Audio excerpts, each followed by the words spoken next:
Hello and welcome to Conversations with ExCatholics. I am Kevin and I am honored to be joined today by Kiera. But before I turn it over to Kiera for an introduction, I do just want to put out another trigger warning. Um, Today's episode is going to touch on more heavy topics such as emotional abuse, sexual abuse, both kind of pertaining to purity culture, and then the after effects of purity culture as well. So we may touch on topics like addiction and mental illness and things like that. So please be aware of those moving forward. But with the the fun stuff out of the way, Kiera, welcome. I'm so happy to have you on. Thank you. I'm really excited to be on here. And but and we're excited to have you here. Daniel in the live stream is saying hi. Colin is saying hi. What's up, guys?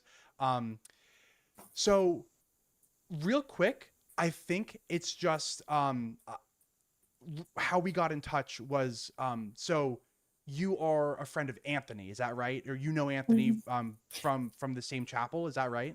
Yeah, we went to the same FSSP parish, Mater Day, in Dallas. And we're in different age groups, but I'm 24, and but he was friends with my brother, and they did some Dungeons and Dragons games together. So we were kind of adjacent and didn't know each other very well, but yeah, we went to the same parish. Cool, cool. So that's how we were connected. Um, Yeah. but you have a story, and I know that your story might touch on some of the same stuff, but hmm um, I know that you have a very different experience. I mean, I guess we all have different experiences, right? But I'm really excited to hear your story. So I think at this point, I'm just going to kind of hand it over to you, and where are you starting us? I'm just going to start with hi, I'm Kiera. I'm 24. I am a single mother of two kids, and I was raised in the FSSP and the SSPX, two different parishes. Um, and I'm going to start with the FSSP because I think, since you had the stream with Anthony, we can kind of just continue along that route, and then I'll get into the nitty gritty of the SSPX as well. But yeah, I went to Mater Day. I started going there when well, technically, I started going before I went to the SSPX, but since I was a toddler, I don't remember any of that. And that was when it was still out of the convent, I think it was, the chapel in the convent. But when I was 9, we started going to the one in Irving when they switched to that new church. And it was, to me, a breath of fresh air because I will go back in time to talk about the SSPX. So Oh, for okay. me, because of my primary adolescent years, like forming or memory forming years, were in the SSPX, when I started going to Mater Day, it was like, oh, this is like very freeing comparatively. They're very similar though, so I do want to talk about that too. They're very similar, but in the sense that the problems are similar, but in the FSSP, it's hidden better. Whereas the SSPX seems to be very, very open and proud about the abuse and tactics that they use. But yeah, at the time that I was going to Mater Day, it was the two priests were Langouet and Wolf. I avoided Wolf at all costs because I knew how intense he was. Everyone knew how intense he was. When Anthony reached out to me about that, like he talked about last week about how he's trying to get him laicized and stuff, I was like, I'm so sorry. I avoided him. That's all I can say is because I know exactly what you're talking about, but I just actively avoided him. But I found it interesting that at the Mater Day, it was kind of divided into like sections of the people who liked Lingerie and the people who liked Wolf. Hmm. Um, and I was on the Lingerie side. It is really funny to me that he's no longer a priest and was laicized because he had an affair. When I heard that news, I was actually like thought it was hilarious. But anyway, I still think it's crazy. Like I still have this disposition of like priests aren't real people. You know what I mean? Hmm. Because I feel like when you Oh grow up yeah. trad, you kind of like priests are just put on such a pedestal that you don't think that Yeah. priests actually are physically capable of having affairs. You know what I mean? Hmm. Much less hurting children or something like that. And then you Yes, hear these exactly. stories, and even sometimes you hear these stories about like, non-traddy priests, and you're like, well, that's different. They're not traddy. And then Hmm. it happens to a traddy priest, and you realize Yeah. that even traditionalist priests are people. Yep. Yeah. And I was thankfully in my family. My mother was very adamant about teaching us not to blindly follow authority, though she still did have the priests are close to God, and like there was still a like bit of that putting them on a pedestal and stuff. But she also was like, don't, because she was very. I'm not going to get into her trauma, but because of her life and stuff, she was very adamant about not letting us get in bad situations where we might be sexually abused, as an example. Um, so she was pretty good about teaching that, but I but mean, yeah, it's that's still. that's really good to hear. That was Hmm. not so. I mean, it might be different from. Well, I don't know. I was alone with priests like all the time. Now, Hmm. nothing. I was never sexually abused or anything like that. Um, but we were very, very trusting of priests, Yeah. and it was just kind of part of our culture where like you don't really question trad priests. Just if a trad priest says something, like that's it, like, Yeah. that good to go. so Yeah. so I'm Basically, it was like trust all trad priests unless they say something that I disagree with from my interesting. mother's Okay, all perspective. right. So my mother was above priests. Okay, Hmm. I don't know if that's better or Anyway. worse, but okay. I know.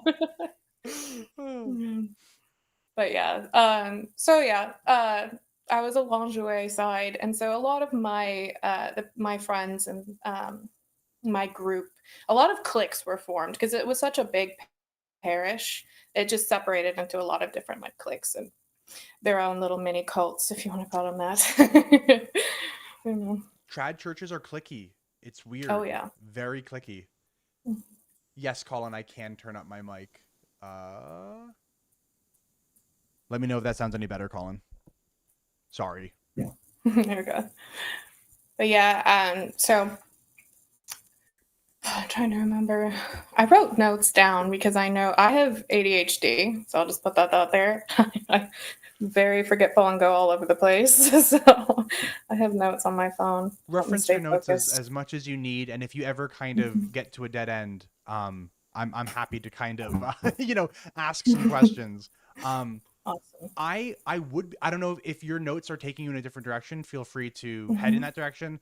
But I'm a little curious as to what you meant when you said that the FSSP was like a breath of fresh air. Oh yeah. It it's kind of interesting. Like the SS, like I said, the SSPX is very open about being so intense about everything. So I will get into that because I do want to. The SSPX, I have so much to say about because that's where the majority of like the wow, what was that? Of my stories come from. Because I mostly, once I was in the fraternity, I mostly just avoided a lot of those And situations. was there an SSPX Mhm. church near where Mater Dei was Yes. founded? Not near Mater Dei. It was actually out in the middle of nowhere, as a lot of SSPX Yeah. churches are, because Mm, they prefer to do that. But we lived like about an hour north of Dallas, like close to Oklahoma. okay. Um, and so it was between us and Dallas, much closer to us though. And but yeah, so I'll just go back to the fraternity and talk about the stuff there because I did write a few things down.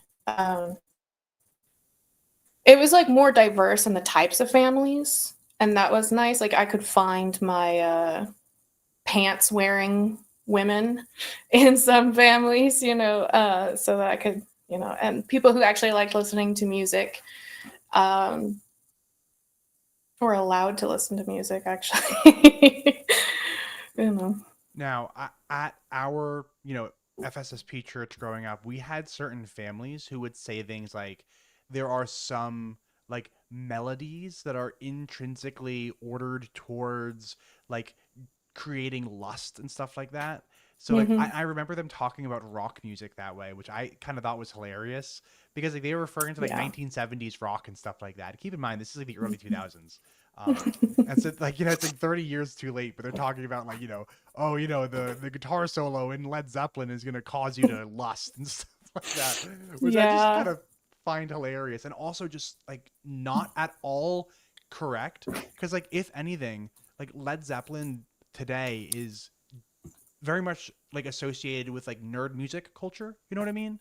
Like Mm-hmm. Led Yeah. Zeppelin is not a like a lusty band anymore. Mhm. Maybe they were associated with like the drug, sex, and rock and roll of 1969 through 1970 whatever. Mhm. But it that just goes to show you that music is not objective in the way that a lot of trads try to make it seem. But Yeah, it was similar to, and they were a little more vague in my church, the churches that I grew up in. It was more, it's just demonic. Like it's how the mm, devil gets to you, is he speaks through music, mostly metal, which I am now fully a metalhead.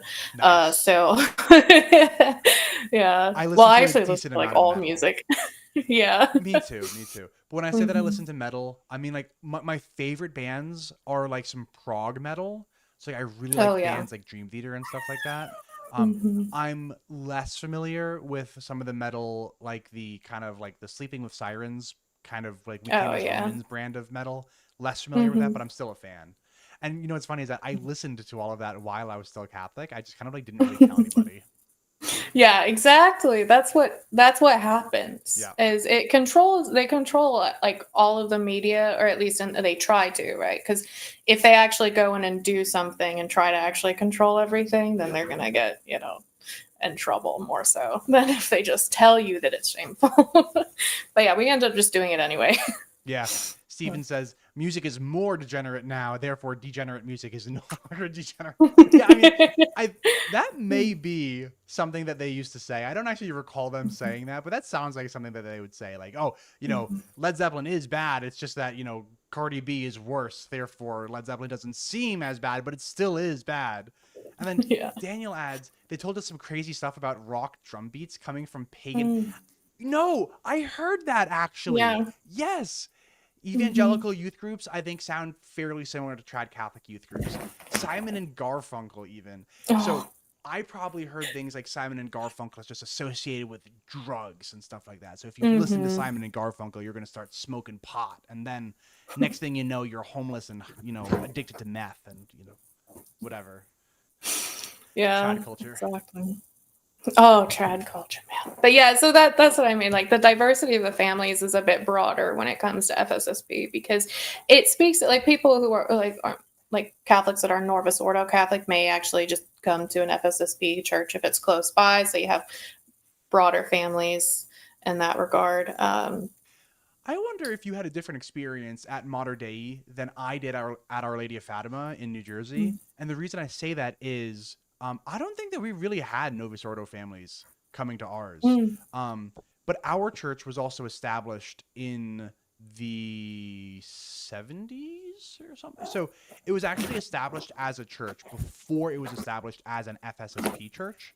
oh. And for a while, there were no like pastors assigned to that church. It's just like Mm, a priest would volunteer to come out and say a mass there like once a week or whatever.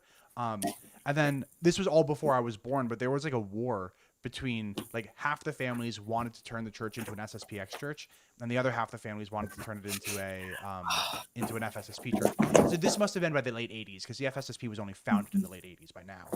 But slight like 5 years or so before I was born, the this war happened and the FSSP won. And it's funny mhm, because like um my grandparents' generation, like there was still bad blood between certain members of the parish because they wanted SSPX and they lost, and the other families wanted FSSP and they won.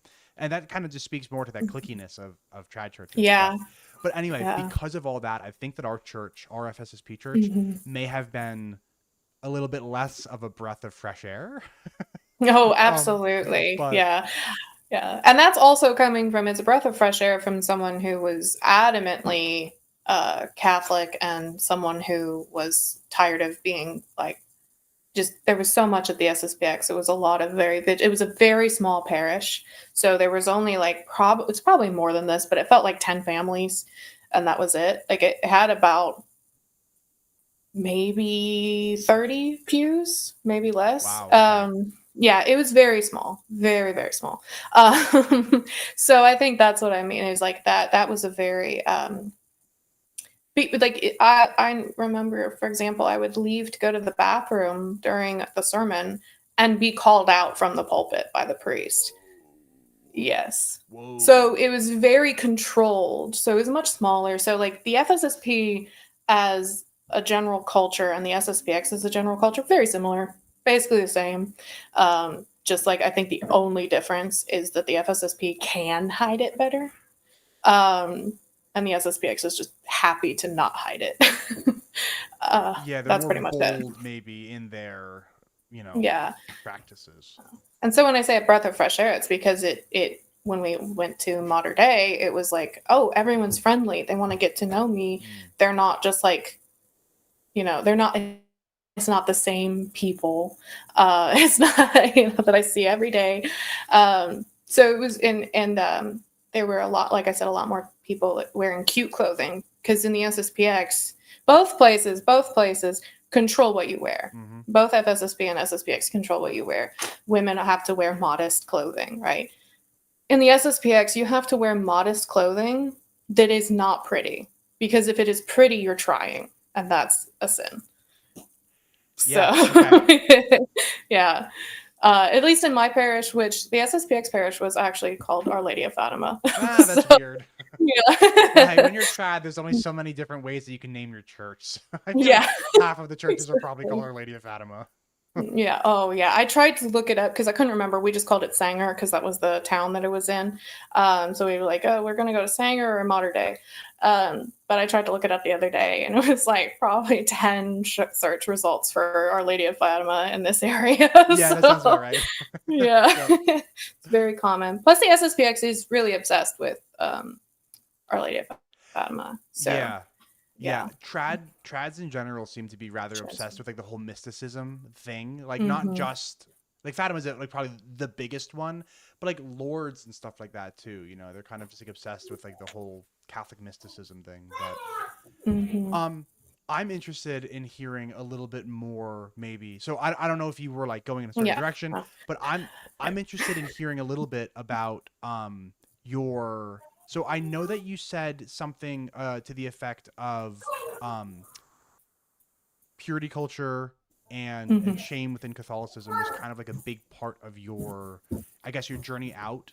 So maybe you can tell me a little bit more about that, both in the SSPX and then afterwards with the FSSP and even after you stopped being Catholic altogether. Oh yeah, absolutely. Well, the FSSP was, they're both the same in the sense that they control everything that you wear and do and say that everything about your body is something to be covered and ashamed of. It's a very common thing. Like, for instance, with the priest in the SSPX church, Novak, would say things like, to the effect of like chapstick being evil because it makes your lips look kissable. Yes. Whoa. Yeah, Wow. very big stuff. That's what I'm coming from. So that's why I say like it's a breath of fresh air when I went to the FSSP. I had never heard that. Jeez, Yeah. Louise. Wow. Yeah. And the other great one that my friends who are also no longer Catholic, but were also raised SSPX, laugh so much about is that Coke designed their glass bottles in the shape of a woman's body to get more sales. And so Coke glass bottles are evil. Oh my goodness. Wow. Yeah, that one's, yeah. I love Coke now, so. Coca-Cola. Proudly sponsored by. Yeah. But yeah, so stuff like that. And I feel, okay, I need to get my notes out. I need to look at them. I keep forgetting to. All right. I'll just go back to fraternity because I want to talk about them in sections. Okay. because they were different. They're the same, different outfits, Yeah. right? Like was said last time. Like I said, it was divided into wolf and lingerie at modern day. Yeah,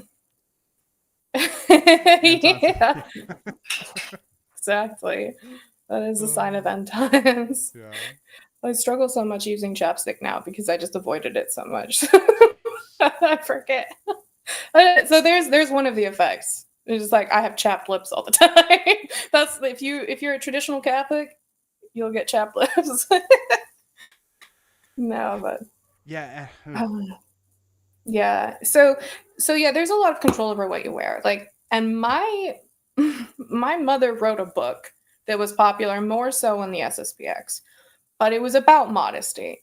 And so there were rules that we had to follow that most of the families also followed, which was you can't have a shirt that is lower than 2 fingers below your collarbone. You can't show your shoulders. You can't show your knees because, knees are so beautiful. That's right. Yeah. And what were the other ones? Obviously, you can't show your midriff, no like Of crop course, tops or yeah. anything. Yeah. If you lift your hands above your head and your shirt rises up, that's an immodest shirt. Wild stuff. So that was the typical stuff. And then also, this was never stated by anyone, but apparently, I only found out when I did this. I dyed my hair. Yeah. What about Yeah, what about nail polish? Jezebel. Yeah, Jezebel with the dyed hair. Yeah. Nail polish was surprise. Yeah, that's one of the kids. I don't know if you can hear that, but I can. yay. Let me make sure my sister's good there. The reason I asked, I'll tell you a quick story, is so all of those rules that you just said were definitely rules that were used. So I went to school in the basement of the FSSP church that my grandparents founded, and we had uniforms. For the boys, it was just, we had to wear a tie. So like a short sleeve button up shirt with a tie and like slacks. The girls though had like a polo kind of shirt. And so there were buttons, and generally speaking, like only the top button could be unbuttoned, because if you unbutton the second button, then it's more than 2 fingers. Also, no, it wasn't fingertips. It was definitely knee length. Your skirt had to be knee length, and girls would grow, right? Because we're talking about first through 8th grade. So a girl would go through a growth spurt, and the skirt that fit her last month would now be, instead of going below the knee, it would only go to halfway down the knee, and they would get in trouble for that. They would have to, I remember the girls having to take chapel veils and putting them underneath their shirt to have like a lacy, at the time. I had to do that a few times. I did have to do that a few times. Yeah, it's stuff like that. It's wild. and the reason I asked about nail polish too is because there was a no nail polish rule in the school, but then the general like consensus, I think, seemed to be that like pastel color nail polish is fine, but like nothing too like bright and vibrant. I have no idea why, but like a pastel. I feel like it was fine, something similar. Yeah, I feel like it was something similar like that too. Black was definitely not allowed. No, black nail polish, definitely not. You're a Satanist if you wear black nail polish.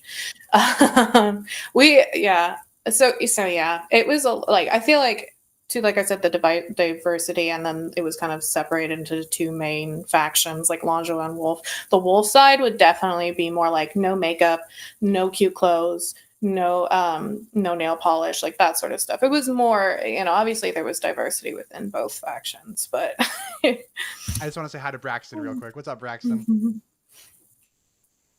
But yeah. So tell me more about, I think you're still on purity culture broadly within the SSPX versus the FSSP. Yeah. So I think it was also another difference was that the families would be a little more lenient outside of church or outside of co-op or whatever, because we were all homeschooled. That was another thing. Everybody homeschooled.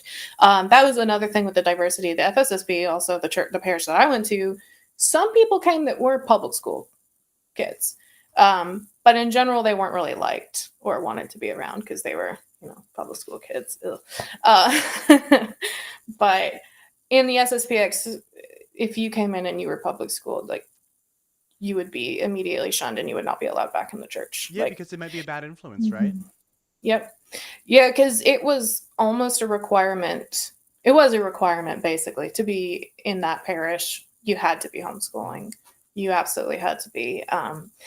It's preached, like, it's a sin to put your kids in public school, Yep. or even private school, because then they will be influenced and reached by the devil.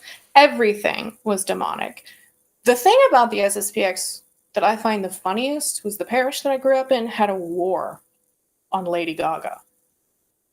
Like, Lady Gaga was to them, probably because she was popular, like, more so at the time. I mean, she's always been popular and she's popular now, but more so at the time, it seemed, but probably just because they were talking about her so much. They just were obsessed with Lady Gaga, probably because I think she has said that she was raised Catholic. Yes. I think maybe. Yeah. Yeah. So I think that's why they were like, see, this is what happens when the devil gets to you. You can be a good Catholic girl. And yeah. And I also recall that one of her early music videos, like, Bad Romance or something like that, featured like Catholic imagery in one of the music videos. Okay. That's what I remember about. And I think because my chapel was the same way, we had a big thing about Lady Gaga. We had a big thing about a lot of, just general music. But Colin adds, I will say, Kevin, your family definitely got some side eye for going to public school. So we went to the school, like the school in the basement of the church, essentially the homeschooling co-op, but it was at the church, 1st through 8th grade. But then my family, so my dad's an engineer. So he like values like education, I think perhaps more than some of the other families. Not even Colin's family though, because Colin's family is all well educated and stuff. But it was Alejandro. Sorry, thank you, Colin. Colin is our resident Lady Gaga scholar, so thank you, Colin. This is what Trad Catholicism does to you. You become a Lady Gaga scholar. Well, now you're making it sound not so bad. So. You're right. Sorry. I process my trauma through humor, as you can probably tell. Yeah. So. But yeah, my family went to public school after 8th grade, even though there was a high school associated with the chapel. And my family definitely did get some side eye for sending us to public school. And the reason my parents did it was because they wanted me to, like, so for instance, so in 8th grade in the homeschool co-op, I took pre-algebra, but my public school counterparts were taking algebra instead of pre-algebra. So I actually wound up taking pre-algebra and algebra in the same year, 8th grade, so that I could catch up to the public school kids. And then I went to public school, caught up on math. And so I actually, I had to go, Colin's grandpa was my math teacher, kind of, only for... but not for, I don't want to give away too much of Colin's like family details, but so I did double math just to catch up. But and then Anton says the best atheist recruitment tool is Trad Catholicism. Oh yeah. Yeah, I mean, Trad Catholics I think like to pretend like their retention rates are much better than the Novus Ordo, but I don't think they are. I mean, like, I guess half of my friends who grew up Trad aren't Catholic at all anymore, and I feel like the retention rate among the Novus Ordo is probably roughly the same. Yeah, I actually have a friend that was raised it, became atheist, and then recently went back, and I was like, interesting. Yeah. But yeah, but I think, and I'll get to that too, I think that the way the system's set up in the church, at the Trad Church, is to really prey on like people who are in unstable moments of their lives. Vulnerable like people who are vulnerable. Yeah. Definitely. Yeah. But yeah, oh shoot, I lost track. I can ask a question. If you just need a moment to find your notes, I'm happy to stall for you. But if you want me to ask questions too, I can, because I'm full of them. Okay, let me see. I think I'm almost done with the FSSP. I feel like there is just a lot of there's a lot of the same. So really, like, once I just tell the SSPX part, I want to. Oh my gosh, I shouldn't turn this off. Sorry. Yeah, ostracized for dyeing hair. I got that one. Um, yeah, a lot of clicks. Oh yeah, we had to wear veils. I'm sure that's already been covered before. I'm interested to hear more about your journey Mhm, out. So far, all we've discussed is kind mhm. of like, hey, you grew up SSPX, and then Yeah. eventually Mhm, you wound up going FSSP, but mhm. clearly you're not in the FSSP anymore. So there is some kind of story Yeah, after that. So that's what I'm interested in hearing, if you don't sure. mind. Okay. Well, I feel like it kind of stems. I created a little bit of a mind plot for me. Anton, the all or nothing Yeah. trad approach pushes people away. Absolutely, it sure does. Hmm.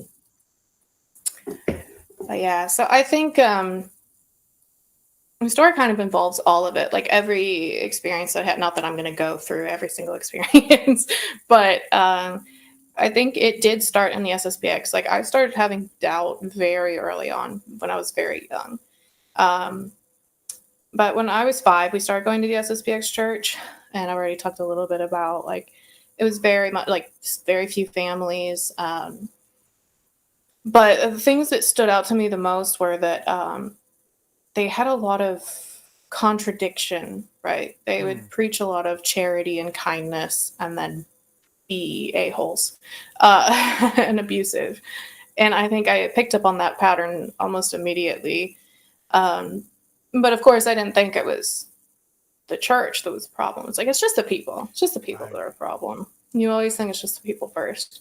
And that's why I found the FSSP a breath of fresh air, because it was different types of people that seemed nicer. But then as you dug deeper, it's like, oh, you are all just as judgmental and horrible. But a lot of the things were the being taught to hate your body, being taught that specifically a woman's body, like women in the, I mean, it is with everyone, right? But with women, they're put on pedestals in the trad church, which is a form of abuse, like because it's dehumanizing. It's just not making them subhuman, it's making them have to pretend that they're idealized versions when they know they're not.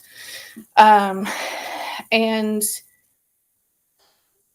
being like 8 and being taught that like I have to cover my body because men will be looking at me is very traumatizing, because then you actually end up learning about sex way too young because they put that on you. They start it even though they're trying to avoid that. They think they are.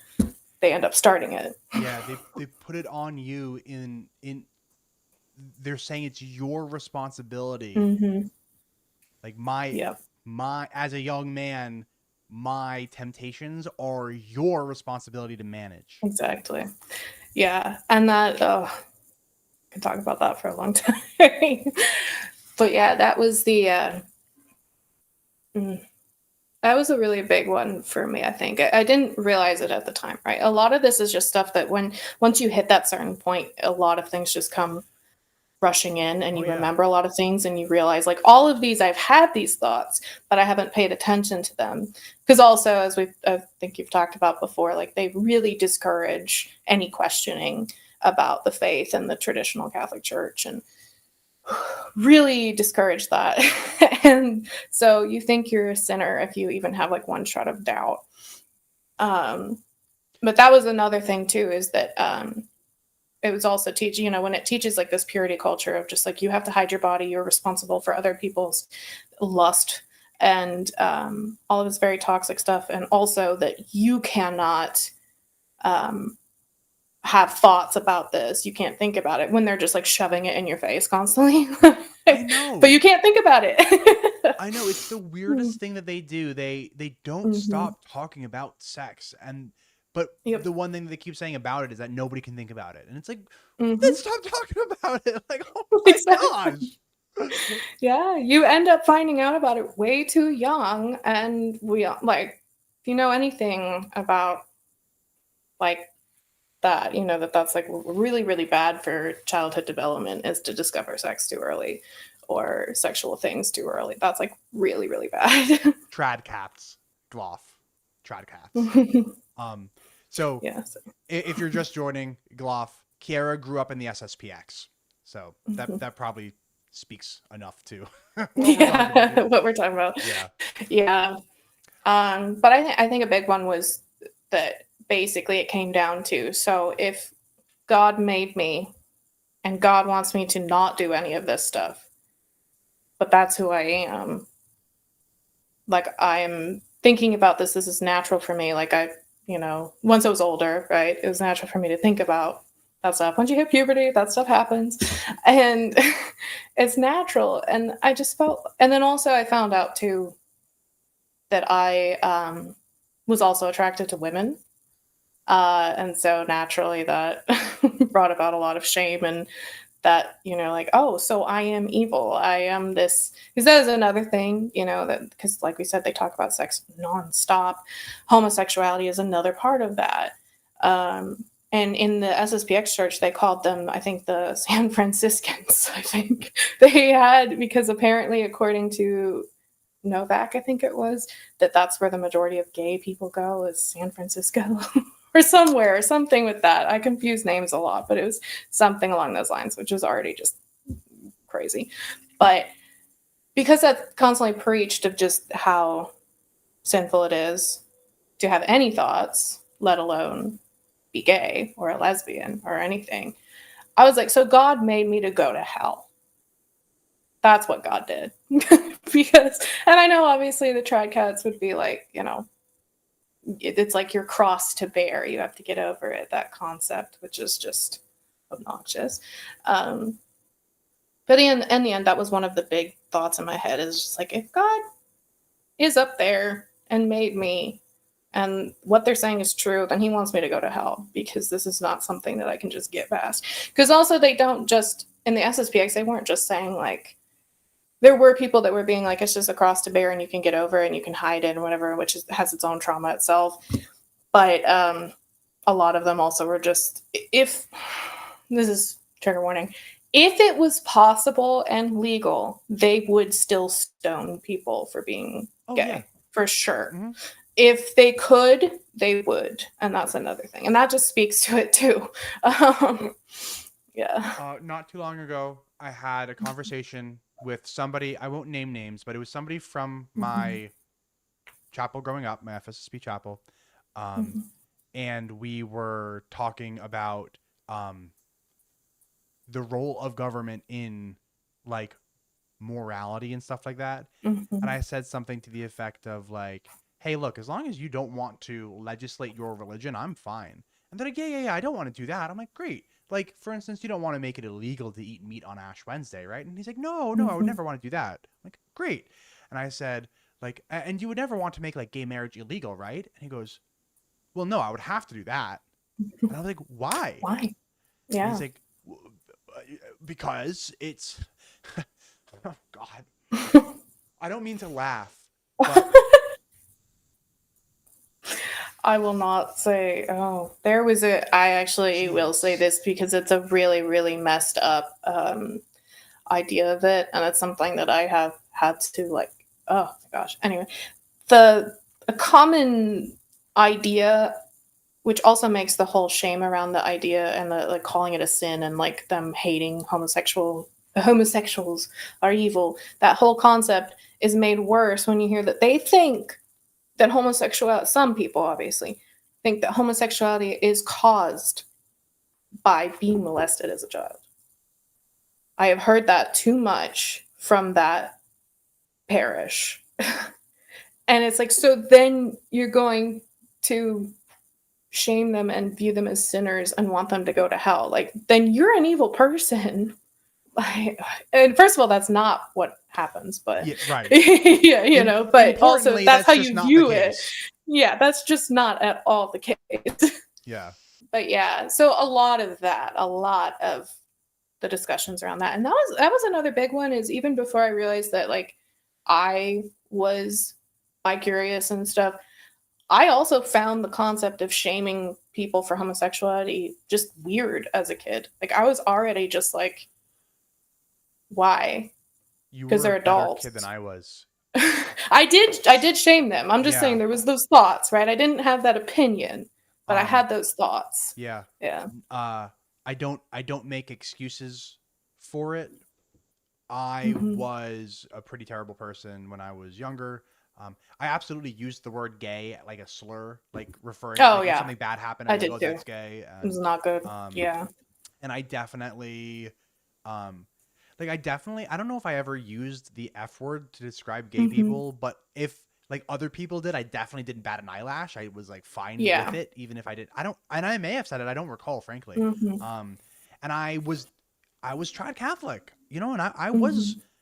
I was really trad until I was like 18, and then like 18 to 22, I was kind of like trad but questioning, and then after Hmm. 22, I think I, you know, started to turn into who I am today. But um, yeah, uh, and I don't know about for you, but for me, so I'm you know fairly straight, like married to a woman and everything. Hmm. So I mean, Yeah. um, but gay, like the morality of Hmm. homosexuality was like the thing that actually prompted me to kind of stop being Catholic, um, because I thought to myself like, okay, the church is run by really smart people, right?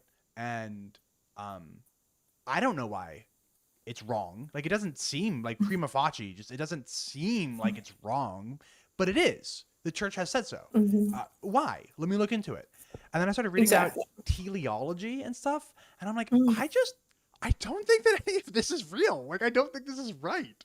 So like, you know, and if you're not familiar with the term, the church says that Mm-mm. like gay marriage is wrong because it frustrates the end of the act of procreation. So like any act of procreation that doesn't procreate is wrong. So the same reason why like gay sex is immoral is the same reason why condoms are immoral and stuff like that. Mhm. And Yeah.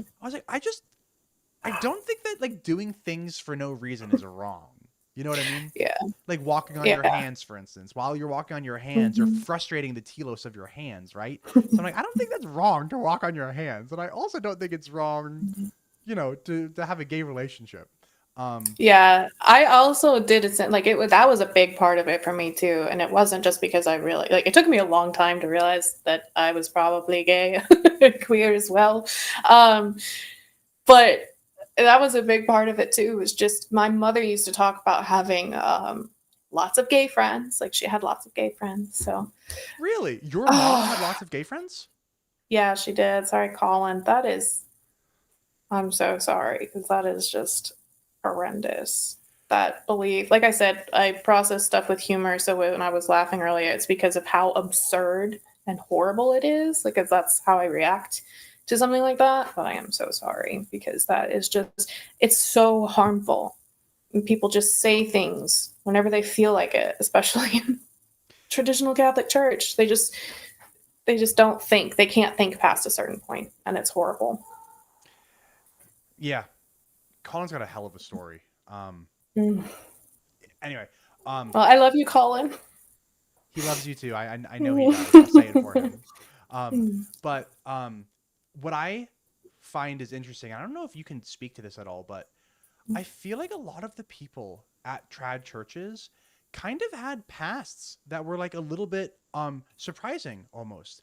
But then something Mhm. happened in their lives where like after that moment they became like trad calf and then they raised their Yeah. families in a homeschool co-op and stuff like that. Mhm. Because I know that there were people at my like chapel who kind of grew up like, you know, in the gay scene and stuff like that. Mhm. And then they became Yeah. trad calf somehow. Even my own parents were, I know for a fact that my own parents were not always as hardcore as they were when I was young. And Mhm. I think that even they've done some evolving over the, you know, haven't we all, right? Everybody changes, Yeah. but I think that like None I of my family is traditional Catholic anymore. Even my really parents. Yeah, we all just were like, we grew out of this. This kind of sucked. Let's move on. wow. Yeah. Yeah. Was it all kind of at the same time, or did you lead the charge a little bit and then they followed later? Actually, my brother did. So I'm also like Anthony, and I think you said this too that you are. I am. We have children. 4 kids in the family. Yeah, So that's I'm the true. youngest of four. Okay. Yeah. And so one of my it was 2 girls, 2 boys. So my eldest sister was actually the last, I think. No, it doesn't matter. Anyway, the first one was my older brother, not oldest. Um, but he was always like the black sheep of the family, right? So like we would always just like, oh, classic him doing that stuff. But he did that. But I think I felt it, like stopped believing in God very early on. I was still very spiritual for a while, like believing in guardian angels and stuff. Like that was something that I really liked. Until I realized that my guardian angel that I perceived as my guardian angel was just my gut. And I was like, oh, okay, I've been me the whole time. But yeah, my older brother did kind of lead the charge. But so he was more of like he didn't say anything. He didn't say like, you guys need to get out or anything. He was more of like the wise old sage that you meet on your journey. I would just walk up and be like, have you ever thought about this? And he'd be like, yeah, like 2 years ago. Like, I'm sorry, I'm behind you. But I actually talked to him about what I should define myself as, like agnostic, atheist, whatever, a couple of days ago, because he is still like that. He's constantly learning more about philosophy and theology and stuff. And don't share if you don't want to, but what do you call yourself these days? Nothing. Probably closest is agnostic, but I'm one of those people who I only kind of, and I'm going to grab a book. Okay. I really only call myself agnostic because of books like this. So this is a teeny tiny little pamphlet, but it's Graham Oppie. And Graham Oppie is like kind of like the professor of like, he's the atheist in the philosophy of religion like landscape right now.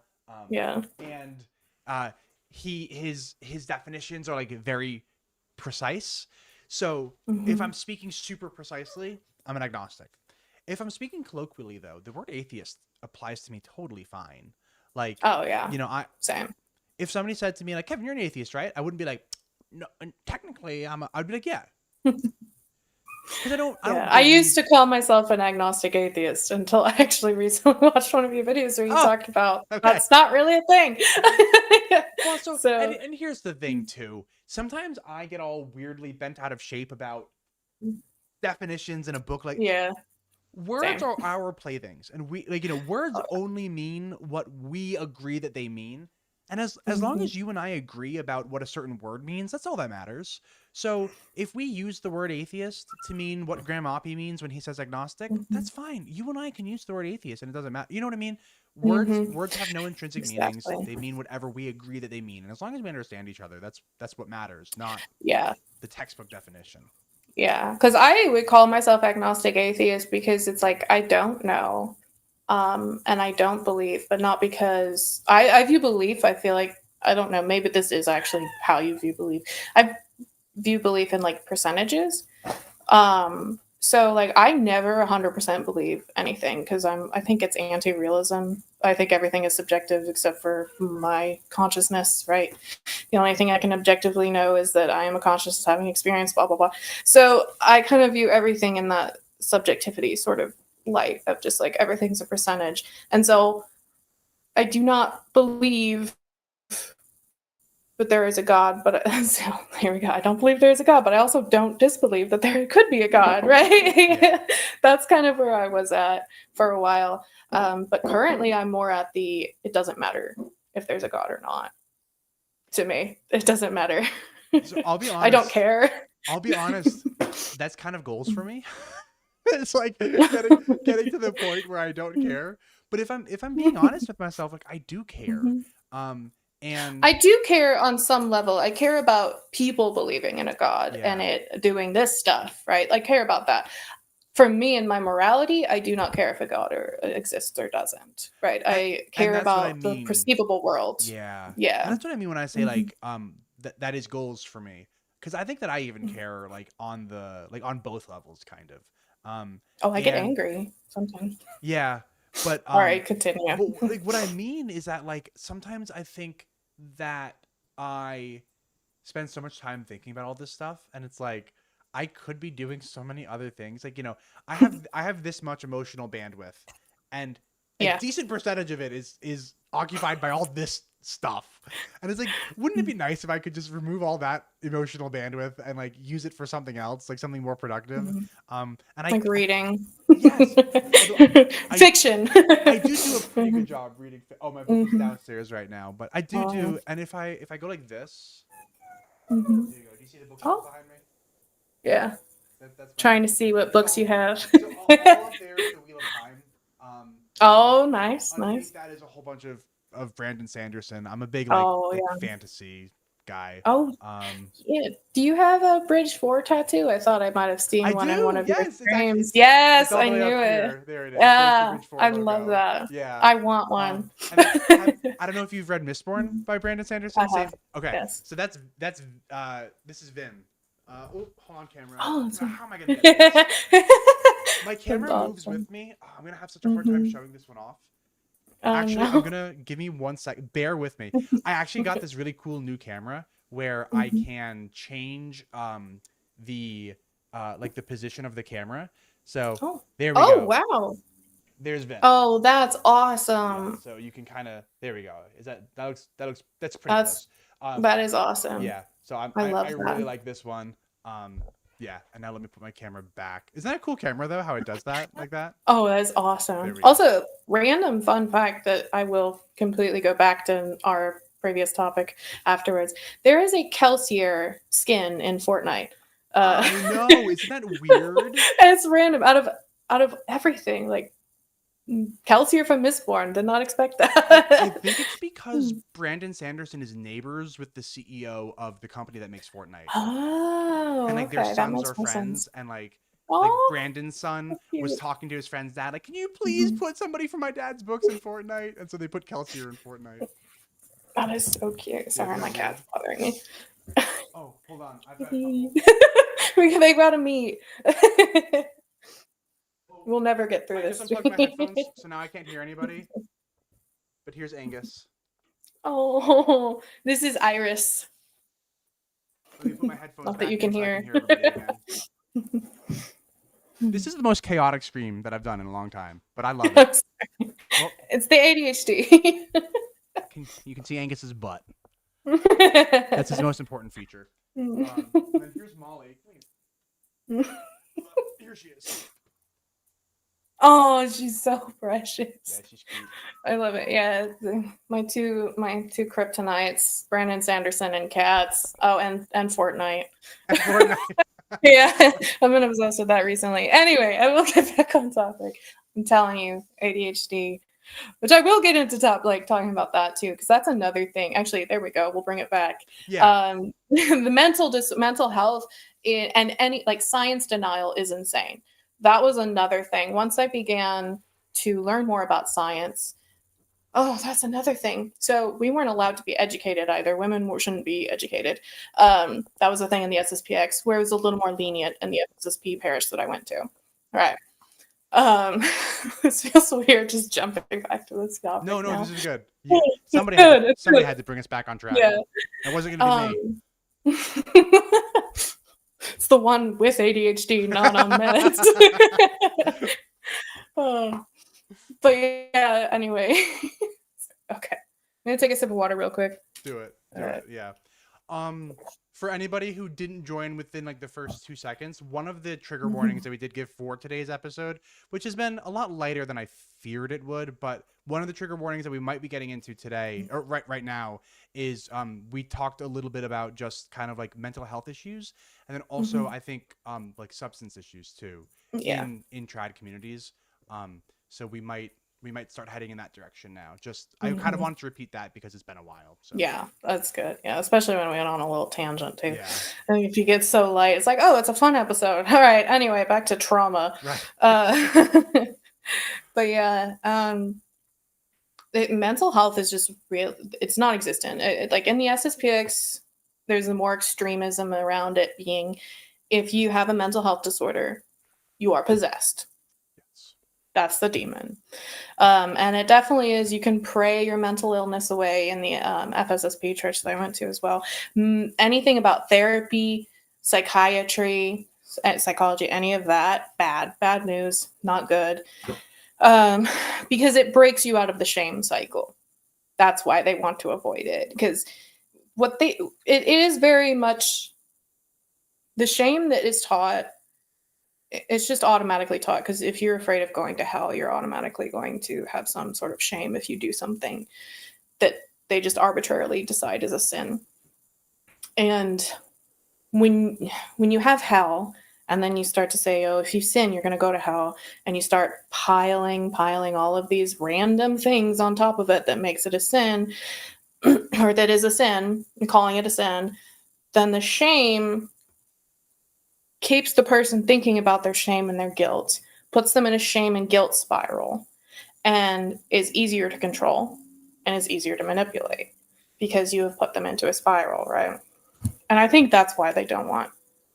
It's probably not as like calculated as this, but I feel like that's the general vibes, right? Yeah. I mean, it is and it isn't calculated at the same time, if that makes sense, right? Because I think that there is a level of calculation to it where it's like, we're gonna preach about hell from the pulpit so that they remember what the stakes are. Yes, like they're not being big masterminds or anything, but it is kind of like an undertone. Yes. An undertone. Yeah. Like, no, that's Yeah, okay. Yeah. It's just a sort of like an undertone of it that, that keep, because you are just easier to control and manipulate, and there's a lot of control if you're afraid. Yeah.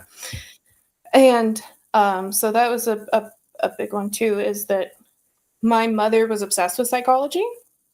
Luckily, I'm pretty sure she has ADHD too, because she has a lot of hyperfixations, and one of them was psychology. And so I really got into psychology as well. And like I said, education wasn't really like a big thing in the SSPX, but once I started meeting more people in the FSSP, and a lot of women were actually allowed to be educated in that, and the SSPX, it was like, you have to homeschool your children, but you can't be educated, which is wild. And then the poor kids that get homeschooled because they're not learning. And then I don't know if it was the same for you, but our textbooks were like Christian textbooks. And so we learned creationism in our school and stuff like that. Yes. Oh, yes. Did you ever watch any Kent Hovind? So no, we didn't watch Kent Hovind, but we used the Abeka brand textbooks, which I understand a lot of people in the Kent Hovind world use. Yeah. My family did own Ken Ham, like on cassette tape or something, though. So. Not Ken that's. Okay, yeah. There was a lot of, like, we were also creationism. Some people were geocentrism, I think is what it's called. Yeah. Like the Earth is the center of the solar system. Yes, yeah. But they do that because this is what they do. They have to deny science because instead of just trying to admit that maybe this is wrong, they're just going to deny science. Because if they admit that maybe there's something wrong about their interpretations of different things within the Bible and like within the Trad Cat Church, if they're being questioned about it and people are bringing up good scientific points, like, I can't think of examples now, but it's just easier to just deny science than try to handle that and have any chance of admitting evolution, right?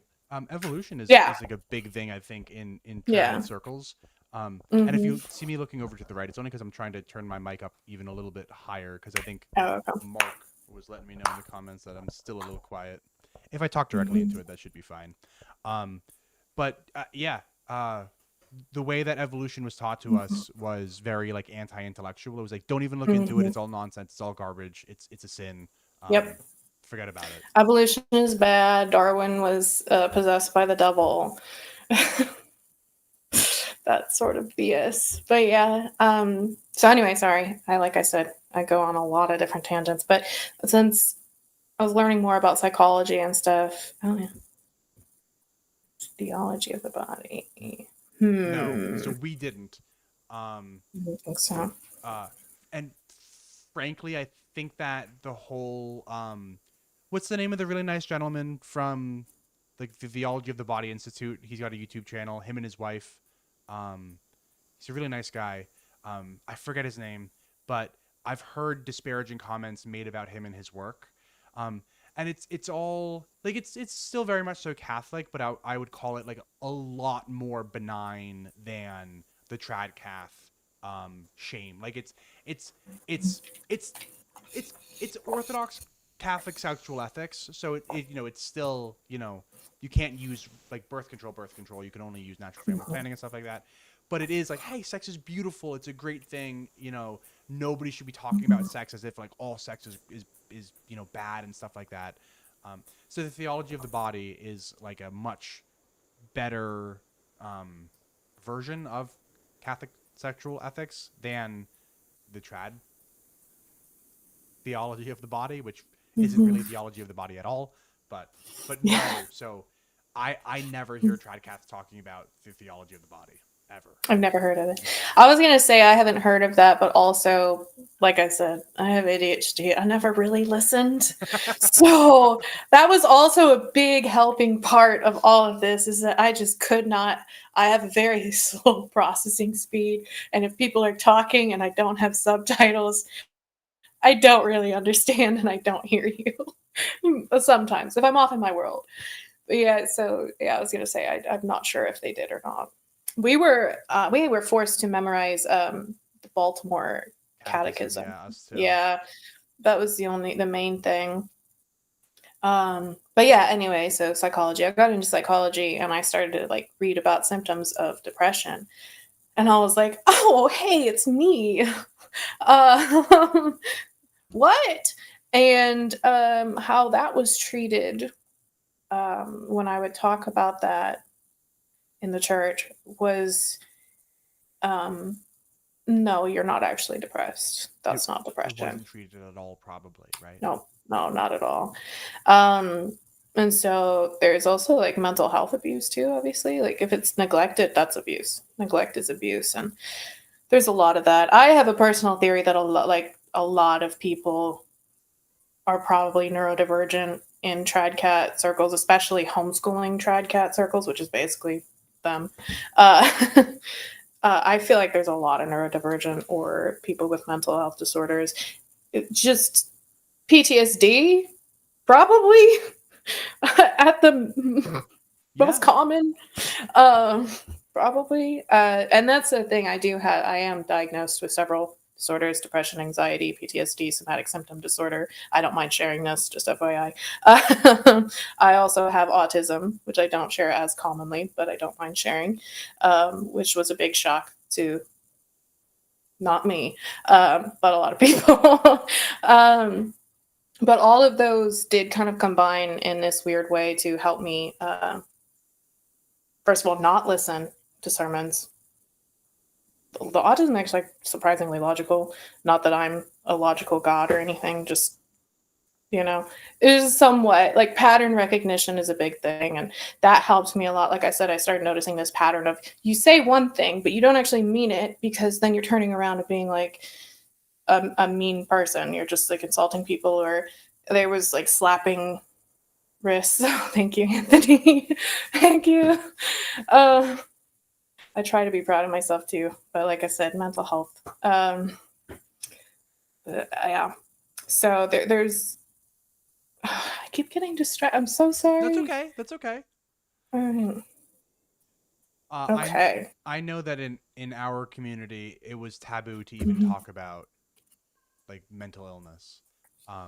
So I don't think that many people kind of even knew what, like, for instance, anxiety or depression like were. They just thought that, like, you know, if you had anxiety, like, you just probably weren't praying hard enough. So I think for us, it was a combination of we just straight up didn't know that those things existed. And even if we did know that they exist, we know that we don't have it because we know that our problems are actually spiritual, not physical. And, you know, your problem is not that your brain doesn't produce enough serotonin. Your problem is that you're not praying hard enough. That was the attitude in our culture. Yeah, that was pretty much the attitude too. I feel like I said, because there was diversity in families, there were some more, what do we call them? We joking in my little group, we called us the scandalous families, because we were the ones that were, you know, so scandalous. Yeah. We and we even had a running thing where we'd run around and like, you know, the joke about like, oh, showing ankles, like that Yeah. sort of thing. We'd be like, so scandalous. That was a big thing too. So I found a lot. That's the thing. Like, I did find a lot of community because we were all like, this sucks. Yeah, I feel when you like go a through lot of hell together. my a lot of my peers were in the same boat as me. So I lucked out in that regard. I didn't hang out with the people that were very devout. I mean, we were devout, like in my group, the scandalous group, we were devout, but we were also like, we knew we wanted to have fun too. And we didn't feel like fun was bad, right? Right. Where a lot of the time, some families really was against that. Really, really were against that. But anyway, okay. So modesty, purity culture, shame, and the suffering that it has on me. So, like I said, my mother did write a book about modesty. She is no longer a traditional Catholic, thank goodness. And she also says she regrets all of that, but still wrote it. And that book did a lot. Like I said, it talks about how Eve was made for Adam. That concept of what is it, the marital expectation, Marriage debt, is that a term? Yes. Yeah. Marriage debt, and that is what you were made for, was basically what me and a lot of my friends were raised with. And then, like I said, the same thing about the modesty of the clothes and stuff, and you can't do anything to be too flashy or too like a Jezebel, right? And so many things were counted as that.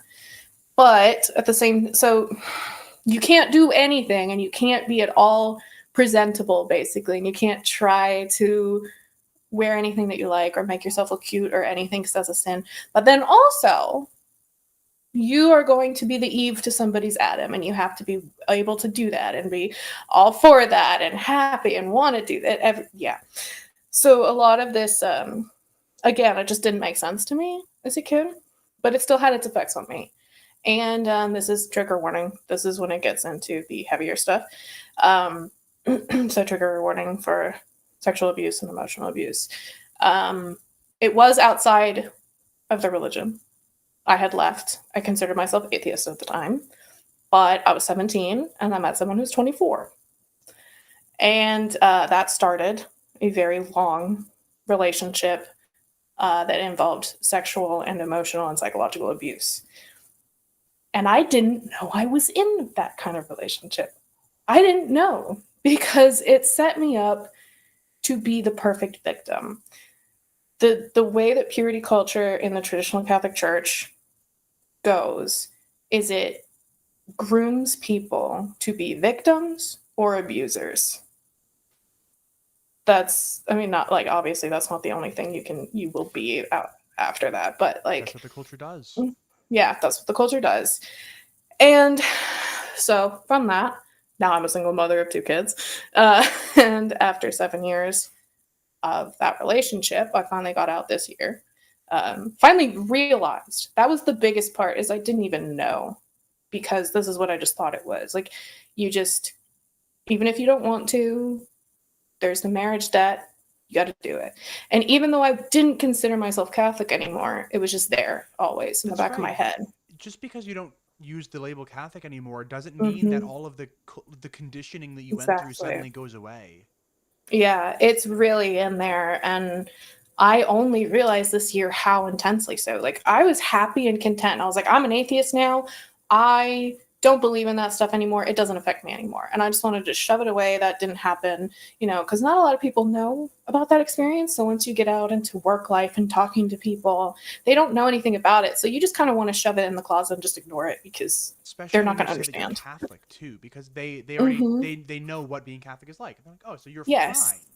You're not fine though, because the way that you and I grew up, and you in a worse way, but that's not what people have in mind when they hear Catholic. And I'm sorry, I didn't mean to cut you off, but when you said the age difference, the first thing that popped into my head was that was normal age difference. Normal for trads. Like, they would look at a 17-year-old girl and be like, oh yeah, no, Our Lady was 14. This is Mm-hmm. 17 is fine. Exactly. Oh, and I forgot about 14 that too. and That's, yeah, we had age mm-hmm. differences at our chapel for some families where like it was like, 10-year age difference. And Mm-hmm. I don't know how old these people were when they got married. I hope Yeah. that they met when she was 26 and he was 36. Yeah, But I right. don't I but really I hope that, don't know. But but probably not. probably not. Yeah, in Probably not. the SSPX church, there was one that, if I remember correctly, this is hearsay. I don't remember details, but there was somebody that I knew in this family. She was 14, and she started dating a guy that I think was like 21, Oh, 22, and they got married when jeez. she was 17. Because That's 17, that's the other grooming. thing That's too. grooming. It's grooming. Yes, that's like That's like straight up grooming. Yeah. Yeah, exactly. This is normalized stuff. Like the culture is just because if you're making everything so pure, right? If you're saying, okay, you can't sin, you can't make anyone lust for you, all right? That's all they care about. So Mhm. once it's a pure situation, because you're a pure person and they're a pure person, it's fine. You can date, Yeah. you're dating, that's okay. Because you are doing what God wants, which is just, yeah. So there was definitely a lot of that, and also in the FSSP and the, yeah, yeah. And I don't know if you want to speak to this, but so Mhm. obviously as somebody who doesn't have the lived experience of a female, I'm kind of just guessing here, but the way that it seems to me is that there is absolutely zero talk about like sexual assault because there's no such thing as sexual assault because nobody's having Mhm. sex until you're married. And so there's no Yep. there's no sexual assault like in that sense. And then after Yeah. you're married, sexual assault just is impossible because like, Mhm. you have to have sex. So like if you're not having like you have to. Yeah. So just like we never learn, and again, lived experience of a man, so it's different. But Mhm. um, I never heard, like, I didn't realize that, like, I didn't have a concept of sexual assault, if that makes sense. So like, I didn't Mhm. bat an eye at hearing about, like, if I knew that there was a couple, and Mrs. Smith was 25 and Mr. Smith was 35 and they had 5 kids, I wouldn't have Mhm. batted an eye. I would have been like, yeah, sure, that's fine. Started having kids when she was Mhm. 18. She had 5 kids in 7 years. Like that's normal. And Yeah. that's not Yeah. a real. I made up the No, I name, know, I know. but I have a story about yeah, that. I wouldn't Yeah. have batted an eye. And Mhm. nobody in my culture would have batted an eye because we thought Mhm. that was normal. Yeah, and that this is another thing too. So like shame and suffering, and from the woman's side is also very interesting in the church. Like because everyone's taught to offer up your sins for the poor souls in purgatory, like that stuff. Like suffering is good because you're getting people out of purgatory, so you have That's to right. suffer. That was another thing too. That teaching combined with my therapist telling me like you have to like relationships are about compromise, which is true, but she didn't understand the situation fully. That combined with the compromise topics of therapy ended up continuing like the relationship because I had something is like the confirmation of that. It was confirmed like, oh yes, I just got to suffer like, from a different from a more secular point of view, it felt like it was confirmed like, oh, so relationships are about compromise and they're going to be difficult. Okay, so I just have to deal with this and put up with it. Which there's not really a lot of trad cat informed therapists. So, yeah. Yeah. Mm. Sometimes I think that like there needs to be like therapists who Mhm. are informed about, because I'm sure that there are like therapists who are informed about like the more evangelical Protestant Mhm. religions and Yeah. Mormonism too. And Trad Catholicism absolutely has more in common with Mormonism and with like evangelical Yeah. Protestantism than it does with Absolutely. normal Novus Ordo Catholicism. Mhm. Yeah. Absolutely. But I was going to comment on it, like, so when you were talking about the pregnancy, there was someone I knew. She was told she had, so this is just the expectation. Sex is a sin if it's not for reproduction, was another thing. Yeah, you can't just be enjoying it or anything. It just has to only be for reproduction. So there was somebody I knew that she had so many kids in a row. Her doctor was shocked that she actually had a doctor, because usually they just have home births and stuff. But her doctor told her that she can't have any more kids until her abdomen heals, because she has torn her abdomen, and she kept having kids after that. And so she ended up having to wear a stomach brace. I don't know how she's doing now. I don't know anything about that now, but that's how intense it is just the effects of like that. I just have to suffer. I just have to keep doing, like, all of these teachings just put you up for a not a happy life. I don't know if it's similar or different by you, but for us, there was absolutely like a certain level of peer pressure to have big families. Every now and then somebody would make a comment about my family, because we only had I'm one of 4, but like my cousins who lived a mile down the road, there were 7 of them, and actually I don't know what the average size of a family was, but there were tons of families with more than 7 kids, right? We had families with more than 10, and that was the ideal. And so I don't know if any of the women at my church had to be told that you need to stop having kids because of health reasons, but I wouldn't be surprised, and I also wouldn't be told that because I'm a man. They just men like weren't told these things. Yeah, exactly. It's like, oh no, you can't. This is a woman's issue. The man doesn't have to be bothered about it. No, exactly. Yeah, and that was I just remembered to say this because he's talking about the big families. Like, my ex was also raised in this in the traditional Catholic Church and had 13 siblings, and it's just I think some of them, like half were adopted, so that one's not as crazy. But there were families that were just all biological, like 14 kids. But so that was another thing too. Sorry, I didn't mean to cut you off, but Celeritas says I can only comment about online trads, but there's definitely some people who make having lots of kids a trophy or something to brag about.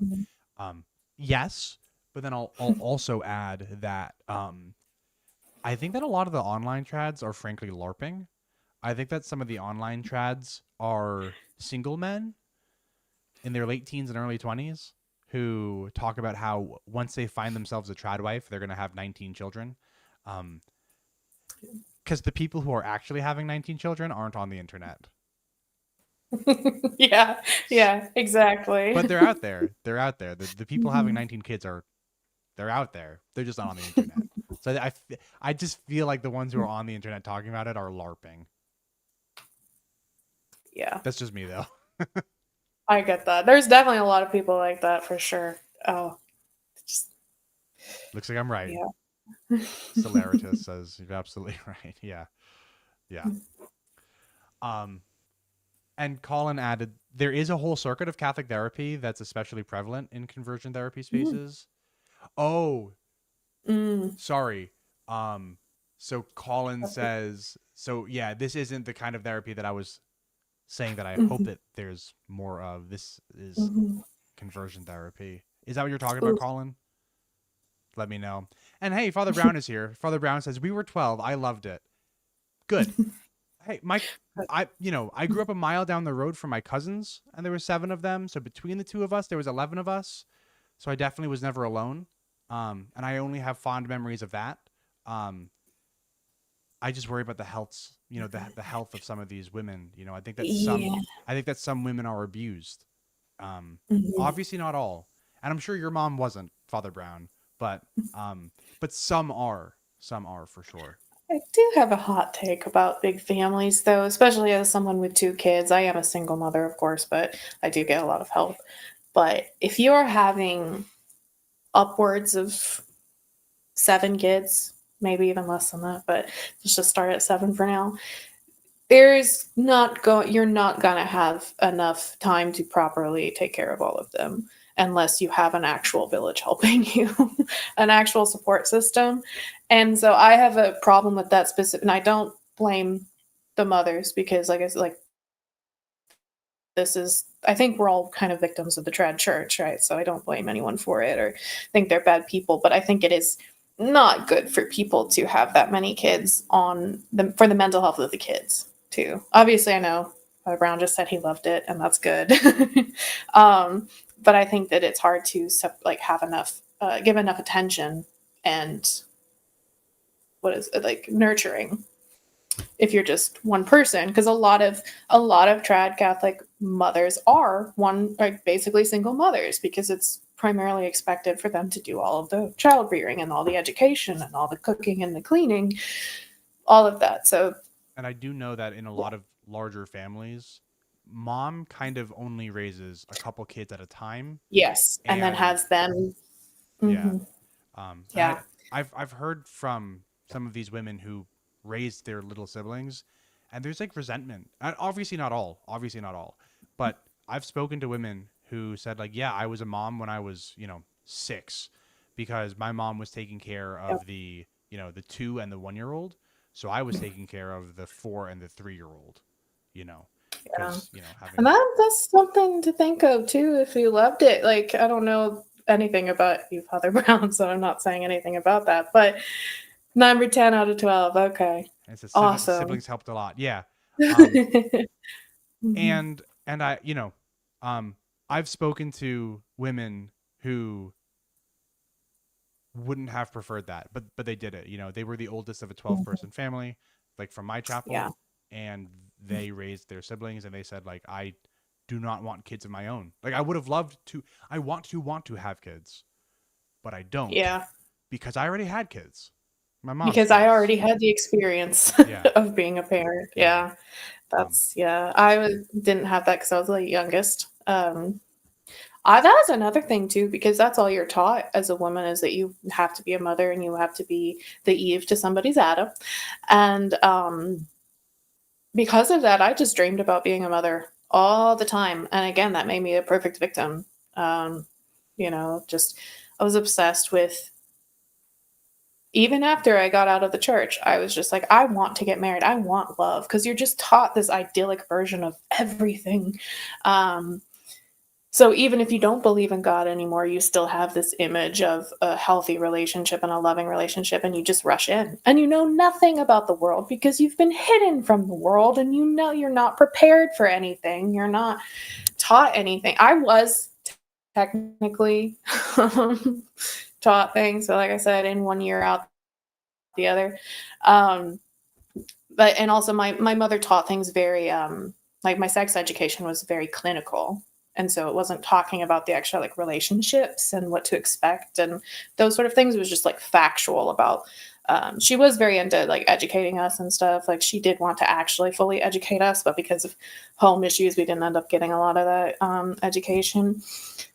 um my my but yeah. my sex ed was my dad read the Bible to us every night. And Mhm. eventually we got to the one part in Genesis. My dad didn't go in order because I think he was like purposely not reading like Genesis to us when we were younger, because Censoring some Genesis things, actually yeah. has some like fairly adult themes in it, Yeah. you know. Yeah. But we get to the part where oh shoot, and now is it Lot's daughters lie with him to get pregnant? Is that Lot's daughters, or is that like, or is it Noah's daughters? Or I think it's lots. Is it yeah, I don't lots? I recall, know what you're talking about though. but one of the biblical patriarchs, like their Yeah. daughters get him drunk, and then they Mhm. lie with him, and then they Mhm. become pregnant. And I remember being like, "Come on, Dad, that's not how you get pregnant. You have to get married first." And I Yeah. thought that you just kind of like got married, and then like Mhm. pregnancy happened. Um, Mhm. Lot. Okay, Yeah. thank you. Yeah. But and then my dad had to thanks Colin, Lot. And then my dad had to be like, well, actually it is possible to get, I didn't think it was possible to get pregnant if you weren't married. Like I thought that like God gave you a Yeah, baby same. after you got married. Yeah. So that was my sex Uh, ed. yeah. When it was taught to me, it was literally just about the sperm and the egg. So I didn't know anything about the physical act for a while. And that's the thing. If you don't teach your kids, they're gonna find out. And they're gonna find out online, and they're gonna get a really, really messed up view of what it is. So that's another thing too. The one place where I will give, like, particularly like our parents' generation of parents, the one place that I am actually willing to give them a little bit of slack is that we grew up with the internet and they did not. Yeah. So I do forgive them a little bit for, and honestly, my parents, like, we didn't have internet in our house until the 2010s, definitely. So we're always late adopters of technology. Just that's part of growing up trad, I think. But so, that is one place where I will kind of give a little bit of leniency to parents who were raising kids in the early 2000s. It's like they didn't know what the internet was. You know what I mean? Mm-hmm. Yeah, that's true. That is for sure true. Yeah. Yeah. And that's why I think they were so freaked out by anything on, like, the media and stuff. It's advancing too fast, and they can't keep enough control over it. They can't control their kids, so just don't go on it at all. Yeah. Yeah. But yeah, another thing that I really want to talk about it, because it is just insane. It's at the SSPX, they had this camp. This also feeds into the shame and suffering, especially around purity and, shame over being a woman too, because it was the priest, Novak, held a camp for the Arts of Womanhood camp. It was 2 weeks long. It was at the parish. Yes. First of all, creepy title. Second of all, why is a priest teaching it? There were some nuns there the first week, but they were gone the second week, and there were some volunteers who were women that were staying there for, like, purity and safety, right? To help if the girls had any problems, and yeah. But the youngest girls there were 9. That's how young that was. Like, that's, first of all, way too young. Why are you talking about womanhood to a 9-year-old? Like, this is interesting. And it was child labor. They were redoing the church driveway. What? At this time, the parish was redoing the church driveway, and there were railroad ties that were separating, like, as in parking spaces. And so Novak had the girls go out, pick up all of the railroad ties. Some of them, he also had them hammer a nail into them, because it was just and to contemplate the suffering of Jesus on the cross. Yeah. And then he had them take the railroad ties, and they it's absurd. That's why I'm laughing again. I don't think it's funny. It's just crazy. Then had them process around the town carrying the railroad ties. And he was reading meditations of Jesus on the cross, carrying the cross. So that was one part. The police were called twice on him. Yeah. I think for some other reasons, like, I think they put the railroad ties down in the wrong, like, at a public place or something, and so they had to remove that. And someone else called because they were like, we don't know for sure, but I'm sure somebody thought it was weird that one man was taking, like, a group of girls out around carrying railroad ties, right? But nothing came of it too, and I would view that as a massive red flag, for sure. But also in this, it was the sort of thing where every morning they would have morning prayers, and they would do a lot of meditations and stuff, and then they would have comp line at night. And after comp line, they couldn't talk. No one was allowed to talk. They were just supposed to go to bed. But they also set up, this one gets me, they set up a shower outside. I think there were privacy things, but yeah, this is the weird part. I know where they did it. It's like this statue area that they had in the church, where it was like they had, like, little arches, like almost like buttresses, but they're not actually, that would come down, and they had a gate there, and there were statues there, but there was a window there too, which I find really weird. But they set up curtains over the gate area, and they had showers there, if I remember correctly. and they were assigned showering groups that would alternate. So some people only got to shower like twice in 2 weeks because they were put into these groups. Yeah. And like I said, that railroad ties day, first of all, too, that was in the summer. Texas, by the way, Texas summer. And then also they did a lot of outdoor activities. So it wasn't just that was like the more extreme one, right? But they did a lot of like they did do games and stuff because it was supposed to be a camp. But they were only some people only got 2 days, 2 showers. Then also they were fed the same breakfast until it ran out, and it molded, and they were still forced to eat it. And it got to the point they were fed the same thing every single day until it molded. And I got to the point that they were like, throwing it in the trash and stuff because the girls didn't want to eat it. And Novak didn't like that. And trigger warning if you don't like gross stuff. Okay. He pulls it out of the trash, and it's the worst things possible, oatmeal and egg.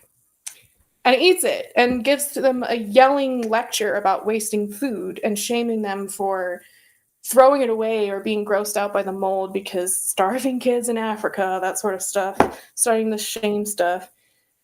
And he also did multiple sermons, which I don't really know all the content of them, but one of them was also about the cross that women need to bear, which is their periods, and that they have to offer it up, and this is normal, and they have suffering is normal and good, and you just offer it up for the poor souls in purgatory. So that's like the kind of intense things that when they have access to your kids, they do.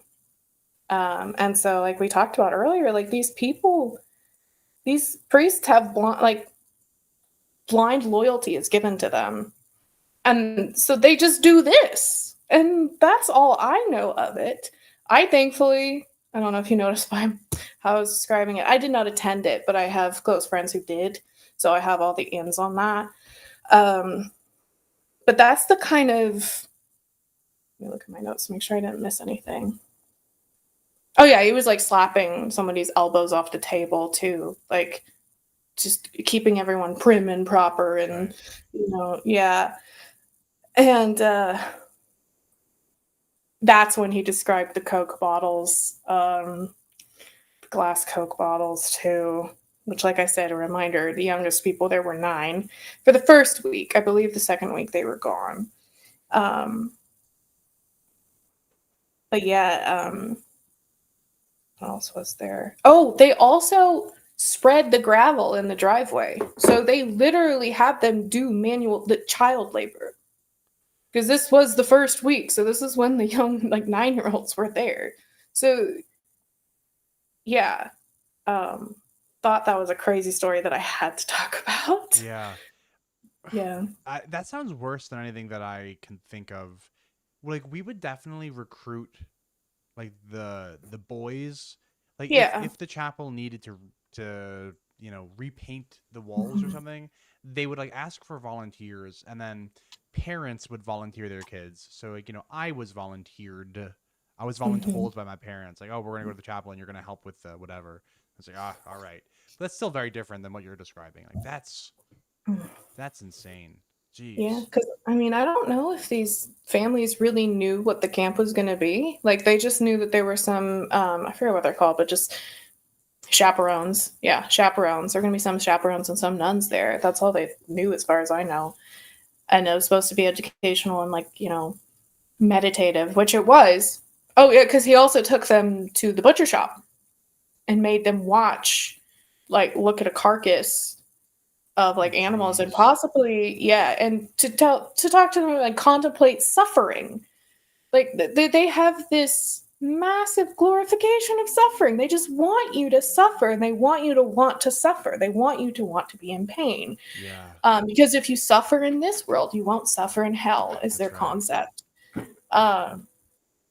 Which is, it's just evil.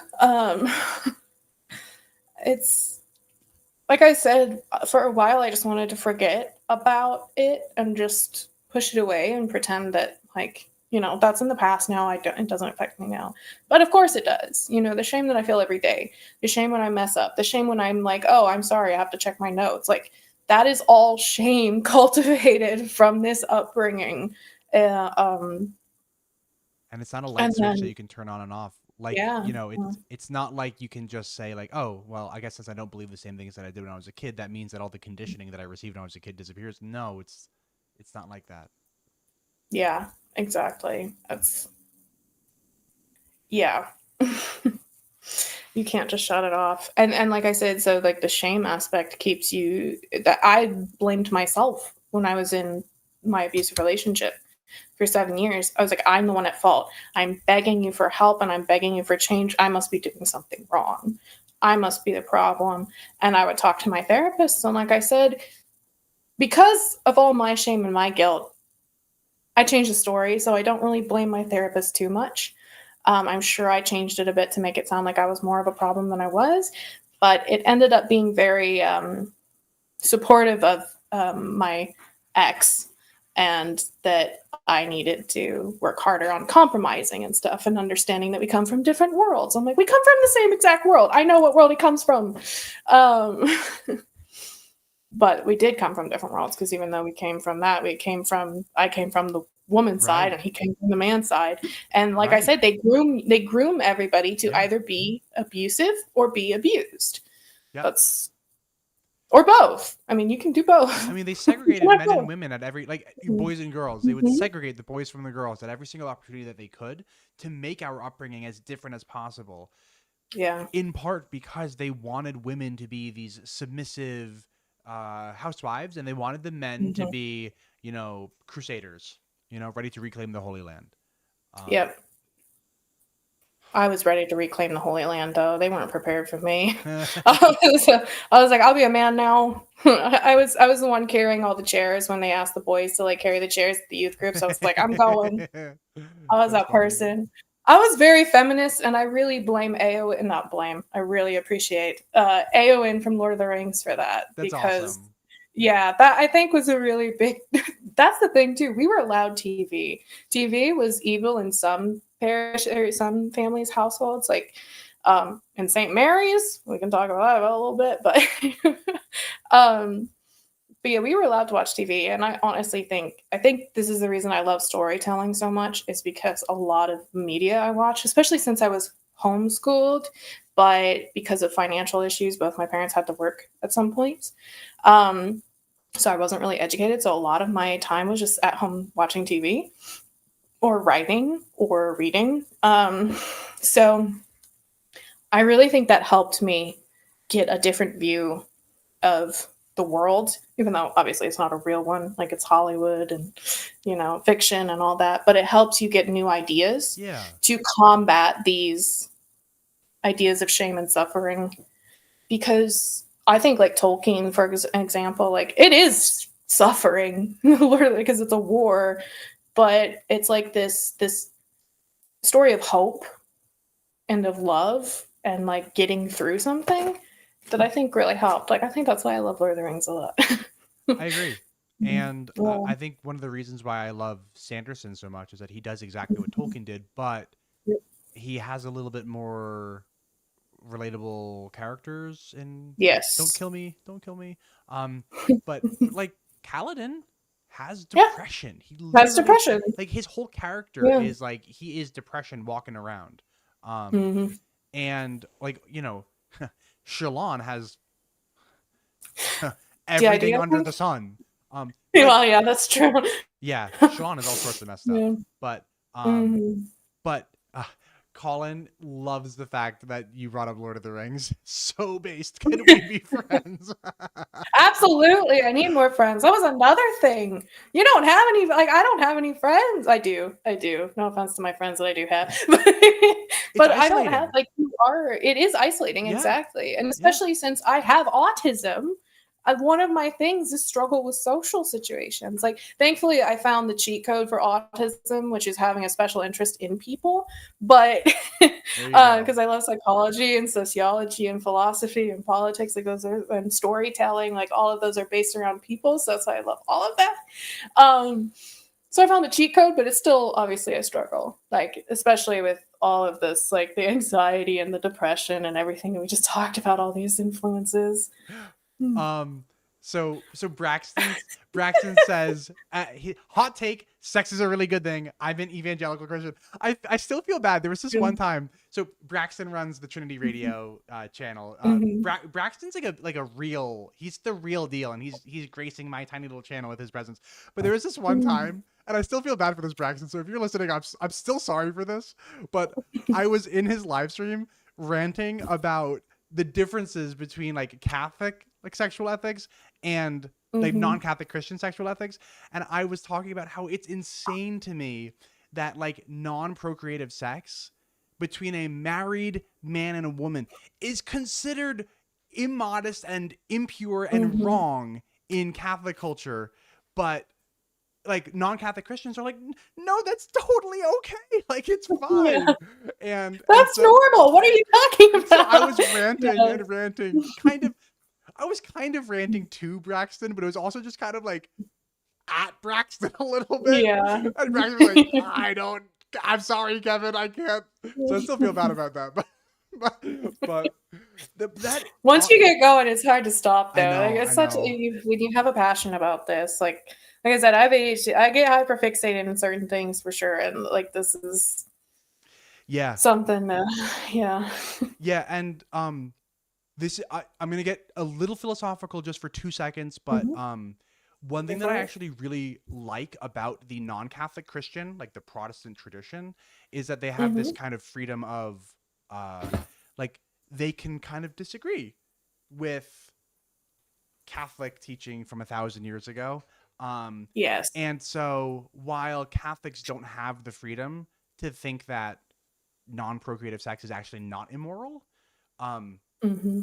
like Catholics don't have that freedom, but non-Catholic Christians, not all non-Catholic Christians, but Protestants, for instance, do have that freedom. And that's like something that I like really like admire about like the just Protestantism in general, is this kind of like freedom that just doesn't exist for Catholic Christians. And I shouldn't even say that it doesn't exist.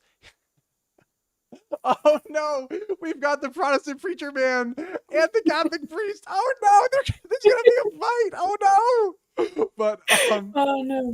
But Braxton says he's going Protestant, folks, and Father Brown says boo. And also I should also add too that so Father Brown is a Jesuit, and there are, so Daniel earlier, I didn't want to bring it up at the time that he said it because we were in the middle of like a little bit of a heavier topic, but he said something earlier. Let me see if I can grab it. And it was just about so he said, as he called himself a mainstream / progressive Catholic.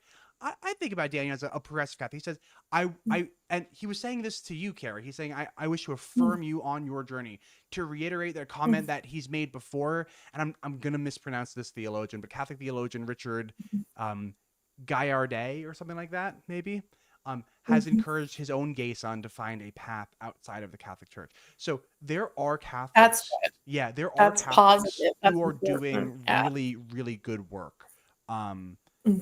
And it encourages me. It encourages me, the work. And so Father Brown, I know that sometimes you Father Brown, let's settle this with a wrestling match. You guys, I will set it up and I will stream it on my channel. Yes. And we'll take bets and we'll all make a ton of money and we can all retire early. Do we have a deal? But I was just going to say that. So Father Brown is a Jesuit, and I think that Father Brown doesn't necessarily, he wouldn't quite say this in the same way that I'm going to say this. So I'm going to say something, and Father Brown would probably, feel free to kind of to jump in here, Father Brown, but I really respect the work of some of the Jesuits in exactly the field that I was just talking about. I think that the Jesuits are doing really important work when it comes to Catholic sexual ethics. I think the Jesuits are kind of at the forefront of what I'm going to refer to as reform. And that has me optimistic. Mhm. Father Brown would probably take issue with that word reform there, but he also added that he doesn't wrestle, he wrestles. Rassles. Love it. Oh. But okay, I've kept you for an hour and 45 minutes so far. And I'm not on a timer or anything like that, but I just want to Mhm. be respectful of your time. Was there any other topic that you wanted to get to before we Mm. started wrapping up? You got Well, one? I'm okay. If anyone has any questions too, I'm okay with answering anything because I do love talking about this. And yeah, I could talk about this for much longer. I won't, for respect for everyone else's time too, but I can talk about this for a lot more. Um, Let me see if I had anything else. The what I call the commune for the SSPX, St. Mary's, Oh, down in have you been? Kansas. I have when I was younger, so I didn't know everything. Okay. I don't remember everything very well, but I do know things about just how intense it is. It's kind of like what I described with like Novak, but like for everybody, it Right. seems like. Yeah. Um, and it is. I know that it's gotten so many SSPX people moving there that the older residents who are not a part of like the SSPX are just like moving out because it's getting to be just so SSPX. Yeah.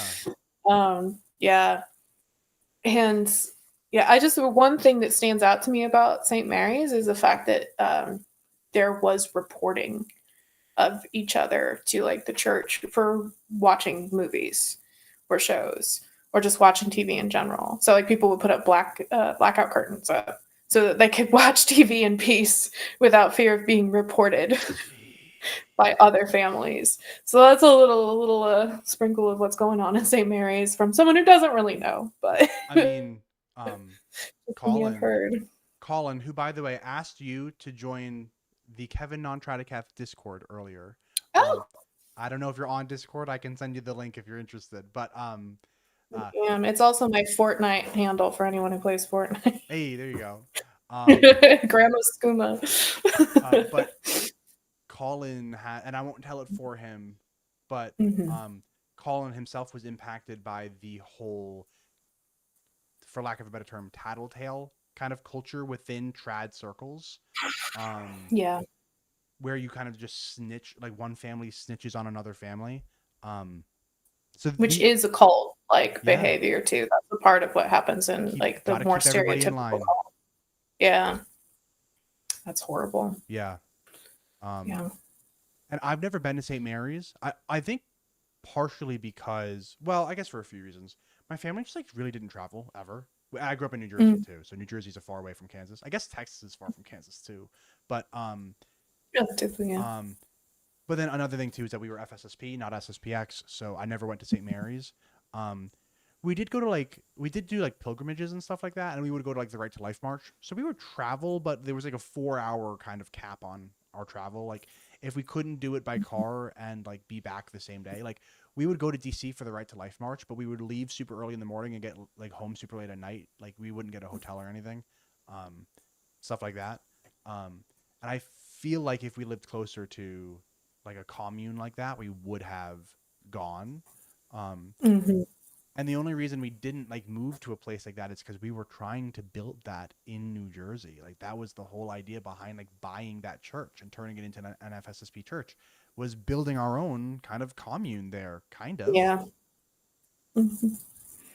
You know, Yeah. that was It's you mean community, which is basically the same thing, yeah, yeah. but different.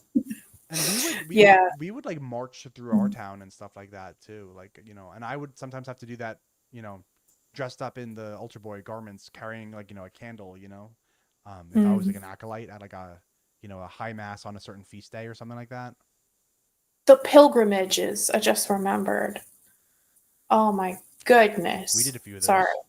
I just remembered those like that. I didn't even remember those before this call. I just remembered those. This is the I'm first time so I thought about sorry. pilgrimage in like 5 or 10 years. I was just like, oh my God, everyone was forced to go like walk for miles and miles. Like I got blisters like on my That's the feet from idea. this. Yeah. And I was 12 Hmm. or maybe even younger because I think, yeah, but I'm sorry, just blast from the past. We did the Orisville pilgrimage, which is the shrine of the first North American martyrs. So they were I Mm, think they were Jesuits who came over from Europe to preach to essentially, I think the only people living in North America at that time were the Native Americans, more or less. Um, and a lot of them got killed. Um, mm. and so like we would like walk the path that the Jesuits walked as they were like, sent to their deaths and stuff like that.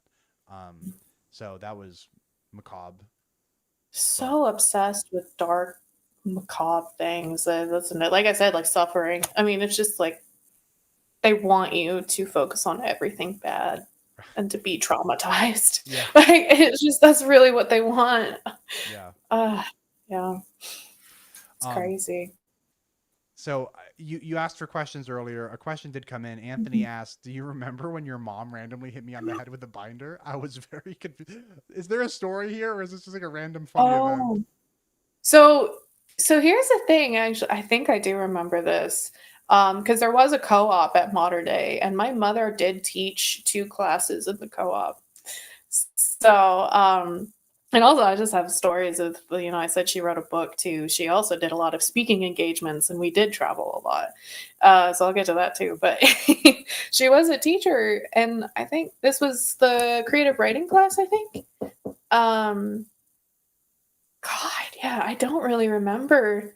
I feel like I remember this, but also I was just like, yeah, that happens to me too.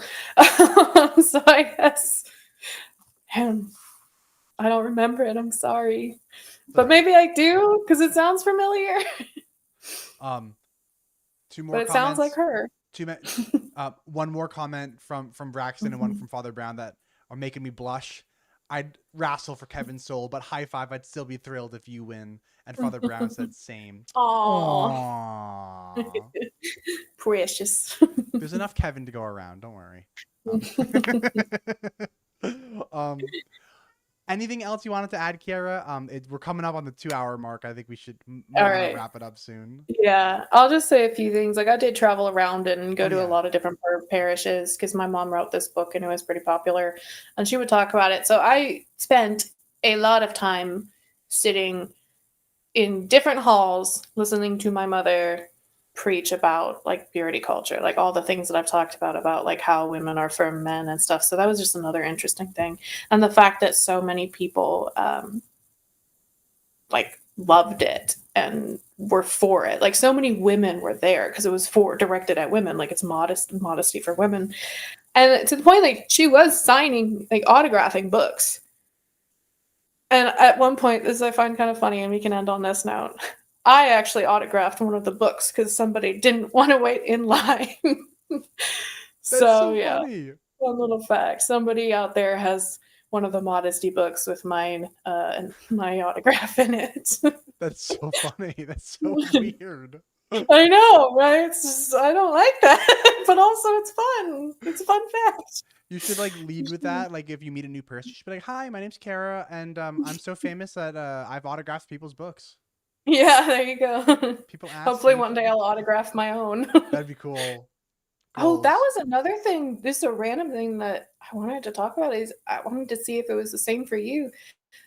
Because I mentioned media really helped me and a lot of stories and fiction.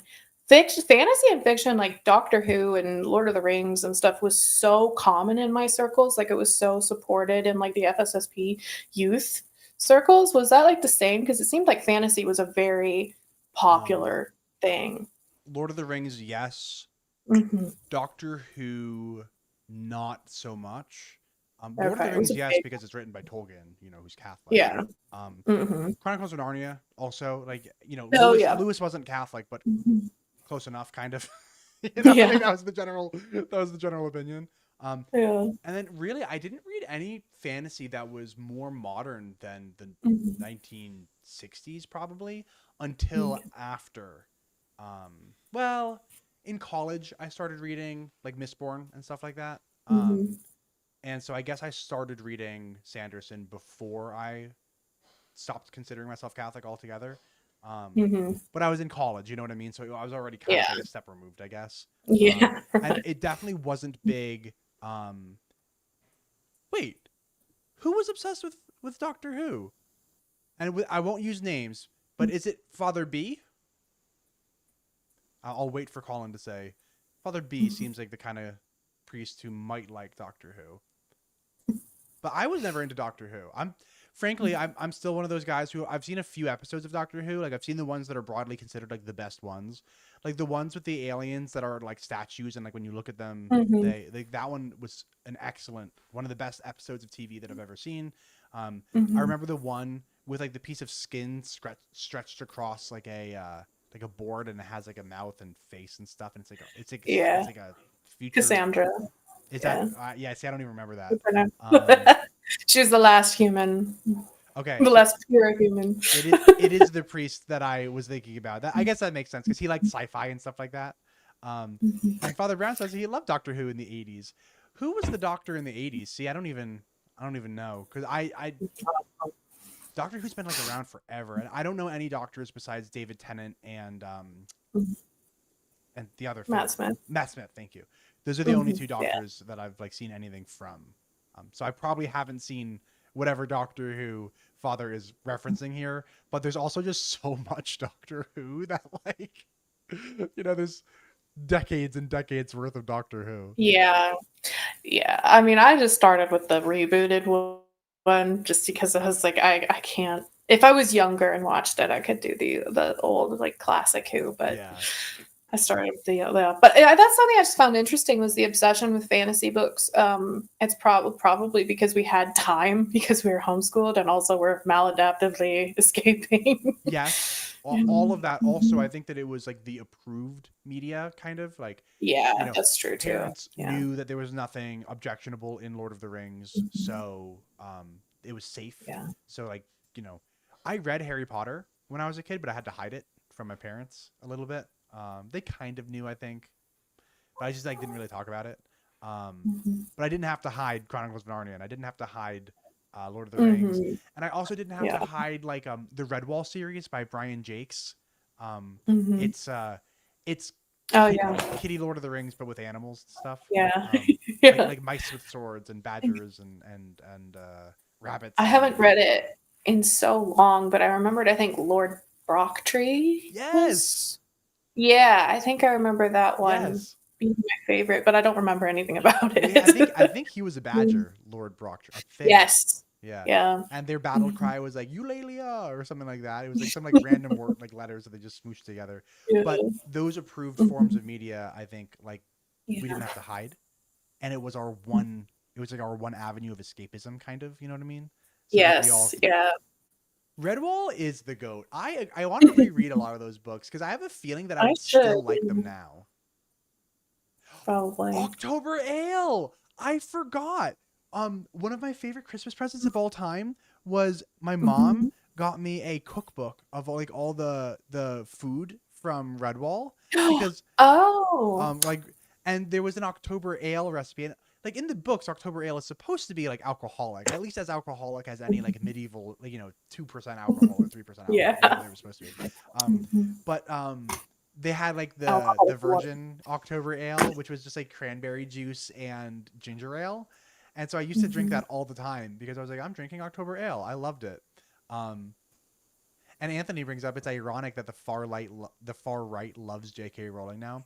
I'm gonna be Yes. honest. I'm gonna be honest. And say I'm not Mhm. actually up on what she did.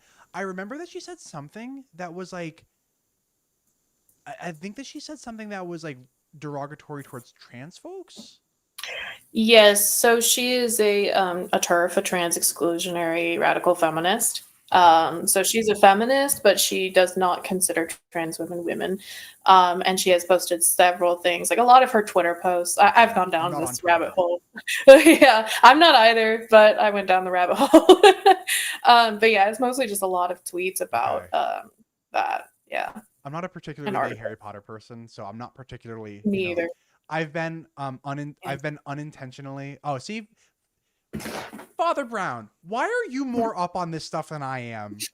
Come on, Father, making me look bad. Mhm. And Colin says, yeah, she's big into the anti-trans stuff. Mhm. I have been boycotting J.K. Rowling for the past. I haven't even seen all the Harry Potter movies. I read all the books when they came out, and I watched the movies up until a certain point, and then I saw. I don't think I've seen the last 2 or 3 of them, if I'm being honest. Yeah, I since I was of course raised, Harry Potter's evil, satanic. It has actual witchcraft in it, which I could actually talk about witchcraft because my sister's a witch now. But it's not what you think it is, people.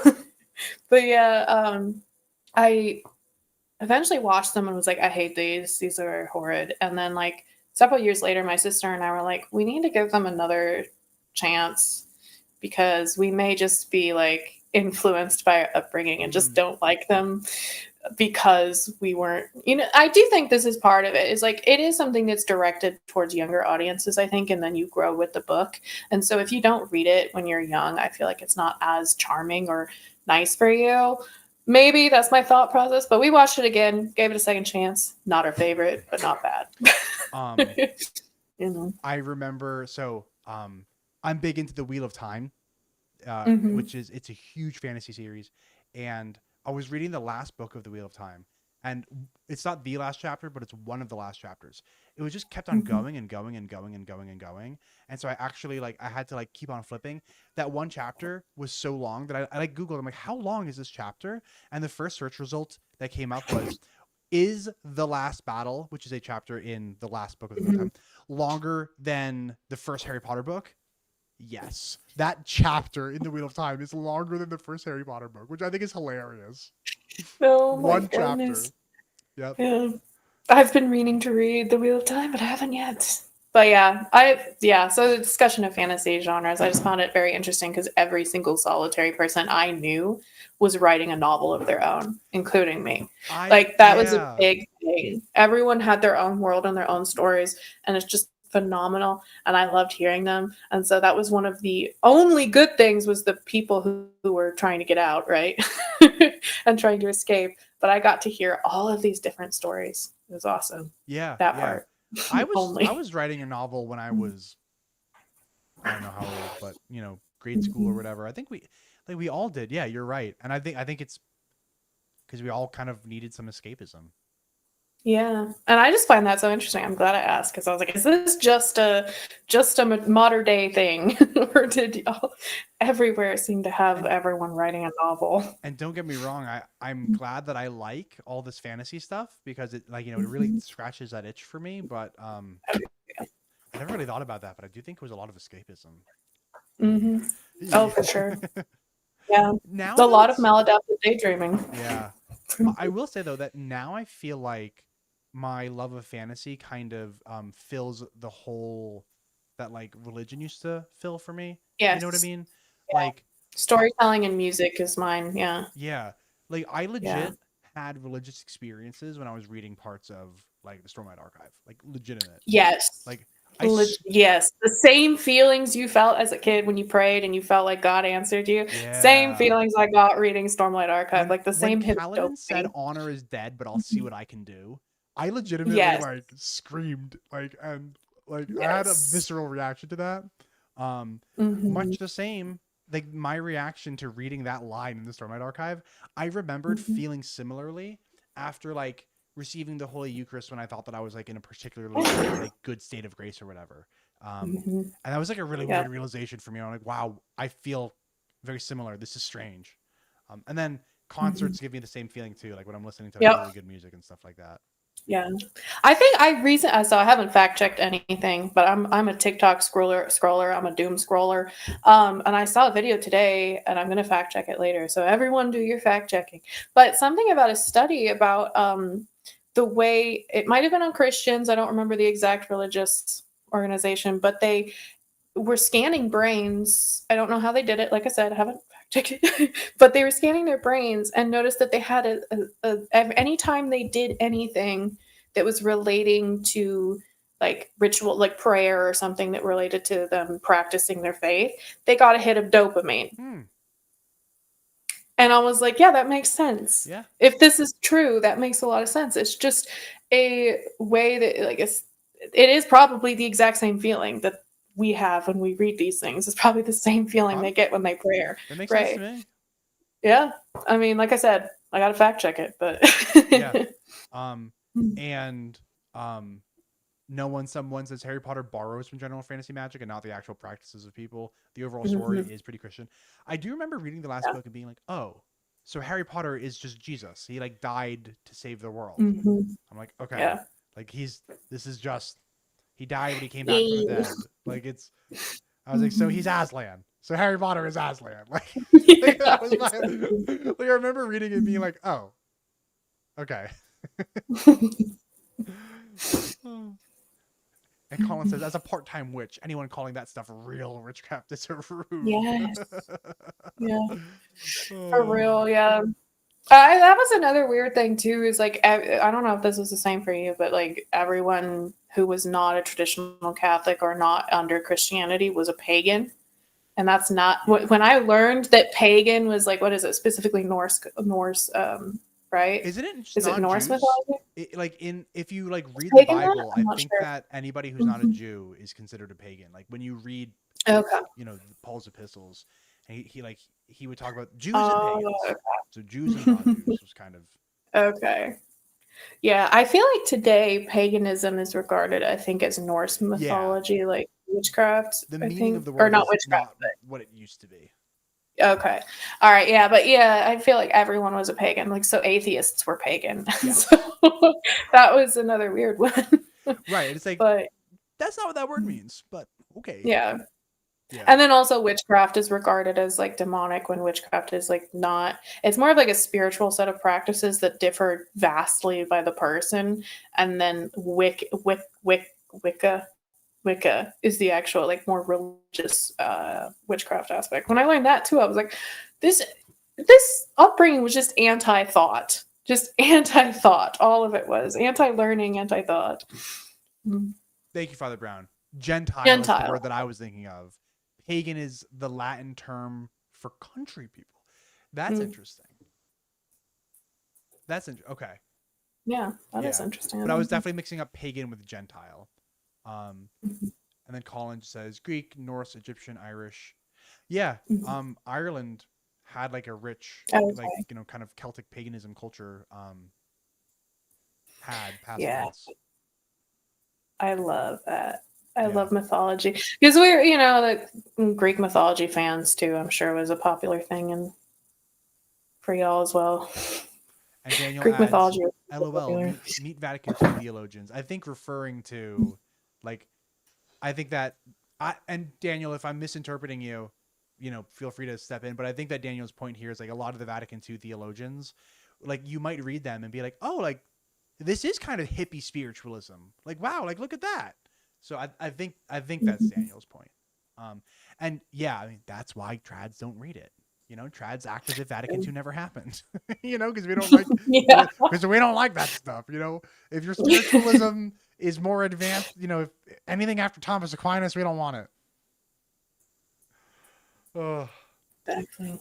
Kiera, this has been awesome. This was the most fun and chaotic stream that I've had in a long time. And I wouldn't have had it any other way. This was great. Any closing thoughts before we wrap up? Religion should be replaced with more community situations or more community what's the word? Meetings for learning and critical thought and philosophy. Can I offer? That is a utopian point. Is that the right word? That's for in a perfect world. Yeah. But secular religion can work. Well, that's what I was just going to say. So I was going to say maybe instead of like, I might echo what you said, just maybe changing the word replace with like reformed or something like that. Yes. Oh, yeah. Reform. Yeah, that's kind of what I mean. I guess, I use my words very willy-nilly. Yeah. Just funny. Yeah. Cool.